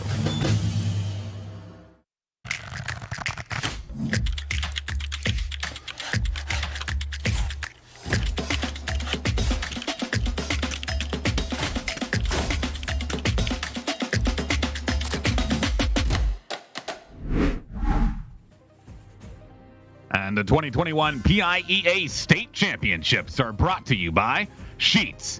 Order like a pro on the Sheets app. Sheets. Run and done. Pennsylvania College of Technology, where the future is made by hand. Learn more at pct.edu. And by ViewSonic. For every way you game, we've got you covered. And welcome back, everybody. But before we get into this final quarterfinal of the day, let's take a quick listen from Josh Young. He's the Learning System Administrator, and he's going to walk us through how they have integrated their learning program with gaming. I'm Joshua Young. I am the Learning System Administrator at Penn College. I've been here for over 20 years, and I am also the head coach of our esports program, which officially started in the spring of 2019. Pennsylvania College of Technology is an applied technology school, so we have some very unique opportunities that set us apart from other colleges and universities. We have gamers that are in welding to culinary arts, computer science to building and construction. Every single major that we have has a gamer, so it's just important for us to grow our program in that sense. I'm totally excited to see the competition. Yes, I will watch. I'm a fan of Overwatch. It's the only game that I can actually hop in and play with my players and not be an embarrassment. So I'm just going to look and watch. And the biggest thing is I just want to see the enjoyment. I want to see the players enjoying what they're doing up there on the stage. I want to see the fans rooting for the teams. And just, continue to build this new sport into common life, basically. And welcome back, everybody, as we are getting into the final quarterfinal of the day here between North Catholic and Penn Trafford. It has been a battle throughout every single series, and Kendo, we are getting into the last one to round out our semifinals here. And this bracket presented by Sheets. And I am excited to see who is going to be able to make it into that semifinals here. Well, thus far, we've seen Keystone competitors be extremely sturdy. And we have two Penn Cambria representatives in the semifinals. Sleegy, going into this last matchup, I do think that this is the matchup of the day. The storylines are definitely there, as we have two members of the Keystone, the number one of the Keystone in North Catholic. They went 6-1, 12-2. They only had one loss. It was an 0-2 against none other than the number 3 in Keystone in Trafford. 5-2, 10-4. It's going to be very interesting because there are some who say that it was just a hiccup. It was just a fluke, a glitch in the system. But at the same time, Penn Trafford would tell you, this team, we have their number.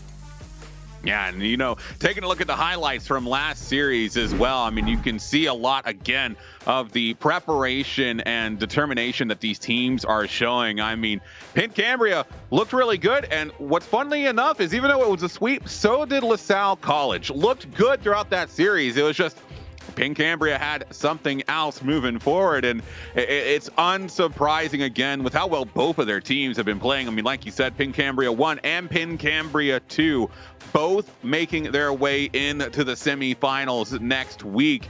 So, I mean, it's even possible that we could see a 1 versus 2 team in the grand finals, which I'm not going to lie, that would be absolutely exciting for me, because if you remember back to our predictions at the top of show, Kendo, I had Penn Cambria going all the way. I know you had a little bit of something else to say about that, but I mean, right now, my prediction one way or the other looking pretty good. Doesn't matter if it's the 1 team or the 2 team for me. Now, wait a minute. You can't just say that you're going to claim a school and take both of their teams. I completely disagree with that. Oh, my Sleeky. This is borderline offensive at this point. Now, if you had to pick one of those 2 teams, which one do you think it would be? We've seen both of them here live on screen. I'm going with 2. I'm going with the 2 team. You're going with 2? Okay. I want to root for the underdog. I want to see him do it. I'm rooting for the underdog as well, and that's why I have North Catholic going through. But again, they are going to have to get over the hump that they were not able to beat in the regular season. That is Penn Trafford. This is a stellar matchup between these two teams. Again, in the regular season, Penn Trafford were able to beat and upset North Catholic 0-2, and we are seeing right now that it looks like North Catholic are going to be starting off with a sub. J13 is going to be in for the first couple games. At 1 second will be coming in later on. I'm very interested to see how this changes the dynamic of the game, but at the same time, I'm going to stick to my guns, Sleegy. It's going to be North Catholic. It's going to be one of the closest matches we've had all night long, and we're about to get it underway. North Catholic High School against the Penn Trafford Warriors. This is going to be a scrappy one. Yeah, and it's our last game of the day here as well, and it's going to start with North Catholic getting on the board just seconds into game one. If there's one person to watch out for, you're looking at him right here. Jonathan pulling through off of the kickoff. I realized the last time we said if there's one person to watch out for, this is the person, but Jonathan already pulling through, not even 10 seconds in. Well, immediately off this kickoff, Pictel trying to get it towards that back end. Rye, control here in the corner, loses it a little bit, but maintains it in reverse. It's a play downfield, another shot coming through, another interception coming in. That 50 off the back wall, J13 towards net, but what a save on the squishy save to get that one out of net. Watch Messi off of the sidewalls. Very good at facilitating ball control. And Jonathan, no slouch either. Aerial play coming off of the sidewall, be interrupted early, and I think that's going to be a key to the game for Penn Trafford. You want to read these aerial circumstances and confines, catch North Catholic out when you break up the aerial play. They're not going to have boost to make a quick comeback. They are, however, going to find the net again. Messi in the box. I want to take another look at what happened here. Is this an own? Wow. Oh, no. Oh, that's the second own goal we've seen today, but it's that one hurts. You're trying to get a clear across. It's a double commit on the ball, and unfortunately, you send it in the worst possible direction. Not how you wanted to give North Catholic a 2-0 lead, and now that might affect the mentality of Penn Trafford. Hopefully, they're able to pick themselves up a little bit and get back in this series. Trojans and the Warriors had a little bit of back and forth thus far, but all in all, I'm still waiting for the Warriors to show us their swords. It will be a shot on off of a turnover. Weak touch from the corner, and Pictel picks it up. Yeah, and this is a great read from Pictel. I mean, realizes that the net is open, has to get an awkward touch, and it's almost saved by Jonathan. But in the end, it's just a well-played shot with just enough power, and it's Penn Trafford getting back within one, still down, but a good recovery, especially after that unfortunate own goal over on their own side. I do want to draw attention, though. Pictel, a human being of culture, coming in with the Season 2 Bronze Tournament winner. I love it when you can be a little sarcastic with what you got going on. Heaven knows we're not looking at a bronze player. No, not at all right now, but, I mean, you gotta take light in what you can. Hopefully they don't take light in this situation, as that's a good beat taken out on the back end from Burb. It's over to the side wall, hit back into the corner. The wraparound not quite there. Jonathan had to hesitate. Didn't quite understand how it was going to play out. A bit of a miss on that play, but Mark II Messi towards the back wall. Looking was that play almost, but finally J13 able to hit it off the bar, and that'll give North Catholic back their 2-goal lead. J13, the sub coming in. Really good stuff. At 1 second, I'm not sure who the sub is in this case at this point. J13 looking really good. Yeah, I mean, J13 is just coming away with a lot. And now another big clear downfield. Jonathan with another pickup. So it's a send towards the backboard. The follow through not quite there. So it'll be a demo on one. Jonathan looking to try and work his way back as Pictel at midfield. No touch there. Another one coming around towards the sidewall. Pictel into Jonathan. Will be Burb again. This one picked up by Messi towards the back end. Oh, the double touch opportunity. The follow through is still here though from Jonathan, but that one played away. And I was hoping that that double touch would make its way through. Yeah, Messi is someone to watch out for. Very dangerous in the air. Well, won't convert there, but you can see the team dynamic here for North Catholic. The Trojans working together. They're working in droves, my friend. Yeah, that they are. And it's another big clear coming across side wall. Follow up down. Oh, bit of a miss. Jonathan, an open net, and he will take advantage. 1-1-7 on the board, but it's 4-1 on the score as Jonathan getting another one through.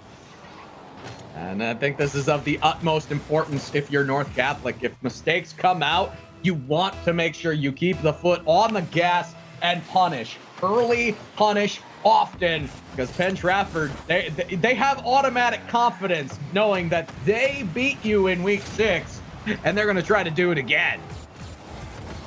Well, this one, almost another opening there for Jonathan. As it'll be towards the sidewall, Mark II Messi.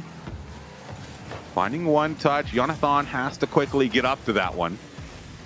He will find the follow-up. Great save right there at the last second. Last man back from Burb. Jonathan still trying to jostle for this possession. It'll be pinched out a little bit there. Pictel, side wall off the ceiling. It'll be back wall down. And a great play away from Jonathan. Final 30 seconds right here on the horizon, Kendo. And it's still a 3-goal lead. And I don't see Penn Trafford being able to make that up in the final moments. I'm not too sure on it either. However, the beat will go on, and Penn Trafford will search for just a semblance of solace here at the tail end. 15 to go. Another ball off of the backboard. They're looking, they're swarming, but will not find a goal from the opportunity. Jonathan, one more for the money. It's going to be a shot towards the net, picked up, and North Catholic go away with a 5th goal. Yeah, J13 coming in at the final moment here, able to get the half volley and sending it straight underneath the bar. No way Rye was going to be able to make it to that one, though. You can see Mark 10 Messi trying to find a touch to get him to be a goal of his own there. Maybe a little bit of stat padding, but either way, it is a NCHS win in game number 1. And I mean, I'm not going to lie, Kendo, it looked pretty dominant. Yeah, it was very dominant. It's very clear to me who the better team in game 1 was. That being said, I'm going to give the benefit of the doubt to Penn Trafford. They did come out looking a tiny bit flat, whereas with North Catholic, they came out guns a-blazing. The person of interest, Jonathan, right off the bat, not only gets a goal, but then a moment later when Penn Trafford tried to get the quick turnaround, was there to be the first save for their team. So Jonathan is on. North Catholic is performing full throttle from the very onset. It's going to be up to Penn Trafford, to find themselves and to push forward into what is a North Catholic team that is upset with the previous engagement. Yeah, and so, you know, it is a best of 7, though, so it's a long series. Plenty of opportunities to try and work your way back in. You never want to count a team out, even if it is a big victory in game 1. But it can't be understated how much momentum a win like that could give the Trojans, you know, moving into this second one here. And we've seen that as soon as you reach the halfway point, the snowball starts to become bigger and bigger, Kendo. And you know, the biggest focus is just on preventing that from getting out of control. If you're Penn Trafford, you need to try and get this series back level right here. Yes, you do. And to start it off with a goal in the first 30 seconds would be a monumentous slap to the face of this North Catholic squad, which is feeling a mite bit confident going into game number 2. Jonathan showing off that confidence. Gonna open things up for Messi, but that'll be a wide ball. That'll be quickly picked up by Pictel. Pictel looking for the follow-up, but that one played away by Jonathan. That's Pictel, nothing there. Mark II Messi towards the side. Again, this one off the ceiling. J13 gets a bouncing shot down. Rye unable to follow that one up, but it is going to be able to be cleared away as we see Jonathan into Mark II Messi again. Gets it towards the back. Oh my! That one was off until suddenly Pit Trapper decided that it wasn't. Oh, Messi! I thought for a second there we were going to get some shenanigans between Jonathan and Messi. Instead, we end up with an own goal, a bewildered Penn Trafford defense. And I can't blame them at that point. There could have been an aerial pinch. There could have been just about anything. Instead, it's a banger off the backboard. And in recovery, they own net it. Might see a comeback return on this. Pictel gets the shot towards the top bar and out, but a long clear will be seen the other way. Jonathan, that might just be in. Pictel last moment, able to keep it out. That's a great play across, though, from J13. And now Mark II Messi trying to look for this pass from Jonathan. But Jonathan's sending it a bit too far upfield. It's again a sidewall possession play out of the corner. Jonathan, backboard, J13, no touch. It'll be Pictel with control, trying to get it on top of his car to play it around, but it is not playing around with Mark II Messi, who's able to find that possession back, a transition downfield. As J13 dropped down again towards the backboard, the quick follow through. Can he get the backflip? It was close. You could see the option there, but he's not able to get it off quite in time. And that would have been a stellar second goal. Instead, they will settle for continued control in the offensive zone. That'll be a cross up. Jonathan is there. And at this point, North Catholic look more and more good with every touch that they put towards the net. They're finding each other on these cross pitch passes. They're setting each other up extremely well. They've gone for spectacular aerial pinches, and they've even had the benefit of a own goal to their credit. 6-1 total between the two games as we have seen halftime come and go. And they are going to once again find the danger zone. Jonathan, chance for a double tap. Has it down. Scores! What a goal! Jonathan coming in. We've been looking for the double touch all game long, and he gets an absolute beaut off the backboard. North Catholic go up by 2, but my goodness, talk about a highlight reel play coming in from Jonathan. I'm feeling pretty good about my pick right now, Sleek. I'm just saying, not trying to be any braggadocio or anything, just barely keep that one out. Pictel on the goal line. Gonna need a little more help from Rye and Burb because this is an onslaught at this point. The Trojans, the horse is already in the pace. They are striking in full form. Yeah, that they are. And another opportunity, but Jonathan doesn't find a touch. It's Mark II Messi that's got to try and keep that one out of the back of net as he is able to get up to it quickly on the follow through. Side wall back down. It'll be J13. Is looking for something a little bit better than that, but the final 90 seconds is on the board. They're holding on to this 2-0 lead, and they're holding on to a lot of possession in the Penn Trafford side of field as Mark II Messi gets a bump and a back pass to Jonathan, and he almost gets that angle too. And the team play, the handoff to Jonathan Control, I think was the highlight of that. The goal would have been stellar, but the way that they developed the play was something to behold. And at this point, you're seeing a Penn Trafford squad that looks bewildered. They just want this to end. The same way a boxer who gets cut over the eye just struggles through that last 45 seconds. You're going to have 45 seconds like that for Penn Trafford as they are again struggling to find the ball. Well, that's another big clear coming downfield off the collision in the Penn Trafford side. It's back into mid. Mark 10, or Mark II Messi 10, I should say. is able to maintain that possession. J13 with a hit towards the backboard. Still in the zip code, but finally cleared away. But time ticking down, and I don't know if that's what he was looking for. Doesn't look like it was going to be in on goal. And then North Catholic's just unfortunately in the way. Yeah, I think Bessie kind of made the own save there. But we will continue. I don't think it plays anything in the final result for this game. It's going to be a 2-0 minimum for North Catholic. Jonathan. No! Oh my goodness! I mean, okay. All right, Jonathan. All right. Just, okay. All right. We see you out there. Jonathan is being an absolute beast right now. I don't even think that's not even close. I mean, my goodness, Jonathan really, and I mean really, showing out that game. Wow. You know, I'm gonna say this. I've seen highlights of these teams throughout the season. I've had the honor of being a part of the highlight crew throughout all this time. I didn't think I'd be getting to see these highlights live and be able to react to them like this. And for them to be this of high quality, Jonathan, calm down.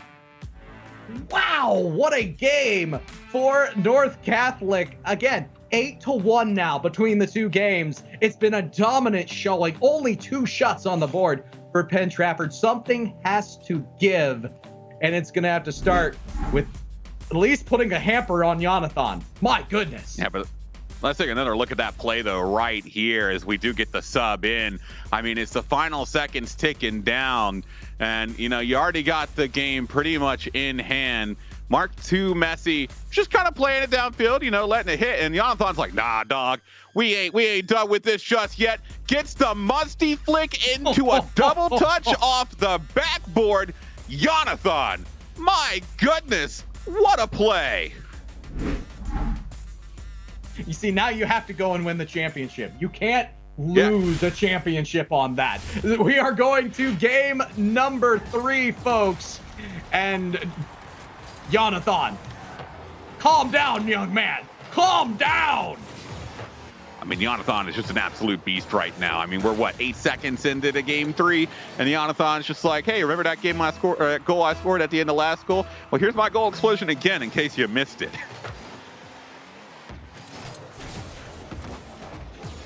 I'm blown away by this North Catholic Trojan squad at the moment. This is impressive. The way that they are overcoming a loss in the regular season to this very Penn Trafford squad. They are doing it with style and emphatic statement goals. Jonathan looking for another. Gonna lose out on the initial touch at 1 second, by the way, in for J13. I don't know that it's going to change the outcome or the flow of this game because it really has been all North Catholic. Ooh, that's a good setup for at 1 second as well, as it looks like Pictel not really moving. Hopefully he's got everything all right over on his end. But for now, Mark II Messi into a setup pass into the top right. As now the transition back downfield. Rye trying to vibe with his own team for possession there as it comes back across. Again, Burb no touch. It'll be Jonathan towards the side wall. Gets a hit up, ceiling, gets his flip back, but he gets a little bit too far in front of the ball. The follow through here, Jonathan playing it away. I think part of that has to do with the still non-movement of Pictel in his own half. Yeah, that's not good. That's definitely not a good sign here for Pictel. And I do believe that they will play on at this point. There's already a goal down. I don't mind the fact that we are seeing a little bit of sportsmanship out of the team, not trying to run up the score in the 3v2 circumstance. Man, oh man, it gets from bad to worse for Penn Trafford. Here's Rye. Rye gonna try to really shape this game, and I feel like that's who they need to go to for a majority of these plays at this point, because somebody has to do something for Penn Trafford. Yeah, and it's just demos coming through on every respawn, but for the time being, I mean, it's just a game of monkey in the middle here as they just keep hitting it back and forth across net. It's another one that's going towards the backboard. Rye looking like he was trying to own goal there, but at 1 second able to come through, make it 2-0. And an interesting game 3 to say the least here, Kendo. Yeah, it's one thing if they're being gracious enough to make sure that they're not pouring it on, for lack of better terms. It's another thing if you put the ball down right in front of your own net. And at 1 second, gonna put the deficit to 2. We've reached halftime, and it's a crying shame at this point. Still no life from Pictel. Yeah, Pictel has yet to make a move. I'm really hoping that it's some sort of technical issue on his end and not just stopping play. I'm hoping maybe his controller disconnected or something like that. It's not an internet issue because he's still in the match, but like you said, we do play on. It's 2-0, 2 minutes to go. And right now, North Catholic, I mean, they were already looking good before. A 3v2 definitely makes things a little bit easier for them, to say the least, but I'm glad to see that we're still seeing Penn Trafford trying to get anything they can towards net, but there's just so much control out of this North Catholic side that it's hard to really get anything rolling. Yeah, and the demos are out in full force at this point. At 1 second, will look to control in their own zone. And there's not much Penn Trafford can do at this point, except for maybe score a goal here. Burb will get the goal steal. Almost put that out of the net, though. Almost, but almost only counts in horseshoes and hand grenades. And in this time, the grenade goes off in the back of net. You're at least able to get one back for Penn Trafford. And now minute 24. I mean, this is a very winnable game. And if we can figure out what was going on with Pictel, maybe get them back involved, we could potentially see a comeback here for Penn Trafford. It's going to be continued on here. Raleigh Burb completely vaporized off by Jonathan. And it would not surprise me if we saw North Catholic kind of put one more on the net, maybe be a little bit more merciless. As yes, we do still have Pictel. Oh, that is close. We still have Pictel in this game. This is just a crying shame at this point. It really is, because I mean, Penn Trafford is really playing their hearts out there right now. It's another good shot coming in. I mean, they are in a 2v3 situation. They are really doing everything in their power, and it looks like we got some life out of Pictel. Maybe in the final 30 seconds here, that we're able to get some movement for Penn Trafford and potentially get this game back level. I mean, it's only a 1-goal game, having played the entirety of game 3 down a man. Penn Trafford has done a phenomenal job to keep it as close as it is, but now that they're back to full strength, they really need to focus on getting this equalizer. And they only have 11 seconds to do it, and that might be it! It's off of the crossbar! Pictel comes back to life and brings life to Penn Trafford. Yeah, and that's just a great play off the post, able to beat Messi, who was jumping to try and clear it away. And after being absent the entire game, makes a huge play into that right side to get things back level. And now off a kickoff, might have been an opportunity. It's a send towards the back end. North Catholic off the backboard, looking for the goal, and they're going to defend their lead. And with 0 seconds on the board, North Catholic take game 3 and move up on series point. Who else but Jonathan finds the pass from at 1 second, and I love the extra touch. Utilize the backboard for North Catholic. They'll do that stellarly. At this point, it's a very tall task for Penn Trafford, but Pictel is back, and at least they have a chance to give it a shot. Yeah, I mean, there's something, right? It's a reverse sweep that they need essentially at this point, but it is possible. And I mean, we saw that there. I mean, they did a really great job on the 2v3. They did a really good job when they were back up to full strength. And now, you know, going into this final game, as we take a look at that game-winning goal again from North Catholic, it was really good. I mean, just a lot of good things you can say about North Catholic in general. But if they can keep their foot on the gas, a potential sweep for them, they're only 1 game away, Kendo. Yep, only 1 game away. And in the words of a wonderful band, from back in the day. Gas, gas, gas. Gotta step on the gas if you are North Catholic. Granted, that's kind of counterintuitive. I mean, you're talking about Trojans and Warriors, but you know, let's throw a couple modern technology in this battle of medieval warrior-esque times. Swords, sticks, howitzer. We'll have a little bit of fun. Well, we'll see what Jonathan can do. It's another shot off the ceiling. He's looking for the double touch. I don't know if he has enough boost now. Not able to quite catch up to it. At 1 second, was looking to play it off the backboard again. As this is a big clear downfield. Another send back the other way. It's out in front. At 1 second, was looking for the stuff. It's Mark II Messi trying to take his time, but a bit of a collision with his own teammate, though. Jonathan, oh, he's got control. Looking for the hit into mid. But he wasn't quite able to get to the ball fast enough. That ball had a lot of velocity moving towards that back end. Another shot coming from Mark II Messi, and that will begin the death timer for Penn Trafford. Look at this seamless ball movement at 1 second, finding Messi. And it was just continuous pushes towards the offensive zone. Not necessarily on net, but finding continued pressure in the offensive zone. They outpossessed them here in the first minute, and it pays off with a goal. They're going to find another one. Messi off the kickoff out of the corner. Yeah, and this is, again, just another good ability to get set back on your own wheels. I mean, the recovery there after getting bumped on kickoff, it lands him in the perfect spot. The quick follow through, 2-0, 4 minutes to go. North Catholic, I mean, Kendo, they are doing everything in their power to just close things out right here and right now.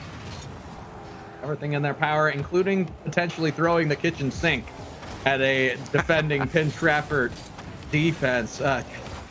It's a feels bad moment for Penn Trafford, but it also has to be a moment of glory if you're a North Catholic fan or student, because this is the team that kept you away from a potential undefeated season by beating you in the regular season. And as I said, there were some who literally said, okay, this is a fluke. This shouldn't have happened. I'm starting to believe those who would say that, because this version of North Catholic that we're seeing right now, they make me feel very good about a Pennsylvania State High School championship. Well, we will see. Still time for Penn Trafford to make some miraculous comeback here. They're 3 games down, 2 goals down. The flip reset down from Jonathan, who continues to just pull out the plays in this game. I mean, give Penn Trafford a little bit of credit, though. They realize, okay, we got to defend the side ball. 2 members of the defense right there. You don't want to send everyone. You want to make sure you keep somebody back as that third one in rotation. They're going to pay for it here. 3-0. Still a little bit of time left in Burb. Good slow control here. I like it. The pinch out. Let's see if they can control it further. Well, it's another hit across field. See, at 1 second towards the side wall. Looking to try and get another one through. It'll be back in. Trying to carry it downfield as Messi off the ceiling. Can't get that one on. It'll be another hit up high. As it falls straight back down Burb. Getting taken out of the play. Rye trying to catch up to it. But it's played again off the back wall. Right to Pictel, but he can't get it on target. It'll be out again. Messi able to play it off the corner. Still in a dangerous spot for Penn Trafford. As that one going to finally get knocked down and Messi able to clear it away. This continued pressure in the offensive zone. It's really the first of its kind for Penn Trafford here late in game number 4. But Jonathan has put on an absolute clinic for us with the flip resets, with the control off the walls. And to be honest, I'm overwhelmed with how well this North Catholic team, Jonathan especially, has performed. Oh, what is this pinch? Oh, man. I thought that pinch was going to be on target. That would have been insane. That would have been, well, that would have been a combined ground and team pinch at the same time. Man, I wish that had been on target. It would have probably been the most disgusting thing that I've seen in a very long time in the realm of Rocket League. And I mean that in the truest form of sick. I love it. I absolutely love it. Tony Hawk would have been proud. Here comes Jonathan off the sidewall again. No double tap needed as at 1 second. We'll just put this one wide. 1 minute, 60 seconds, and 3 goals to make up for Penn Trafford. I don't know that it's going to happen, but if it is, it needs to start now. Yeah, I mean, it needs to start 2 minutes ago, really, at this point. 3 goals. It's so much for this Penn Trafford team to try and overcome. And with the consistent power, the Cooksier pinch coming towards, and the Cooksier pinch going through. Jonathan makes it 4-0. GG. Yeah, you saw this one coming, but the disruption is what truly made it on the back end. I think it was at 1 second, making sure that that one had a chance, disrupting the last defender. Yeah, this one's over, my friend. This one is, there's no coming back. 4 goals, 30 seconds. I usually say I've seen stranger things here. It's just a no-go. No. I have spent thousands of hours playing and spectating this game, and I don't think I've ever seen a situation like this unfold in favor of the losing team. North Catholic, I mean, they have put on one heck of a show. It's Jonathan. I mean, he's just hitting these double touches like they're absolute. It feels like this man is in free play right now, Kendo.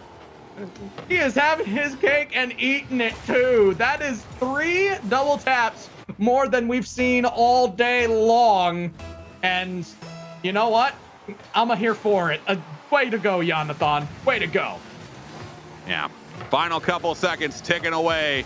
That one's going to be taken downfield, but North Catholic going to be our final team from the quarterfinals, moving into the semis with a 4-0 victory over Penn Trafford. And my goodness, Jonathan setting himself up to be a potential MVP of this entire event if he can keep up plays like that, because he is looking absolutely phenomenal right now. Phenomenal. Every sense of the word, literal phenom on 4 wheels at this point.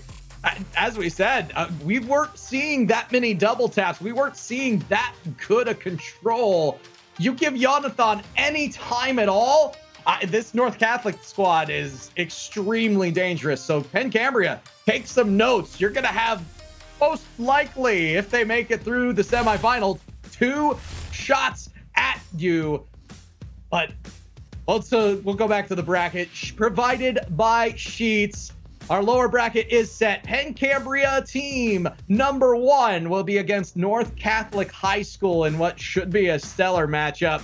Top side, Conrad Weiser, the Wings, the white team. They will be up against Penn Cambria 2. I think it's a testament, though, that 2 Penn Cambria squads do manage to make the Final Four within the state of Pennsylvania. They got a stellar thing going on over there.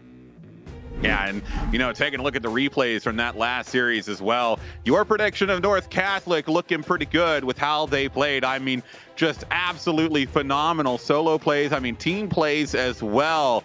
And Jonathan, if he can keep this up next week, I see a run for him, but having 2 Penn Cambria teams is still setting on my prediction to look good. I know I've keyed in on the second team, but I'm going to let you know if they both get in. I'm gonna just pretend like I was right either way.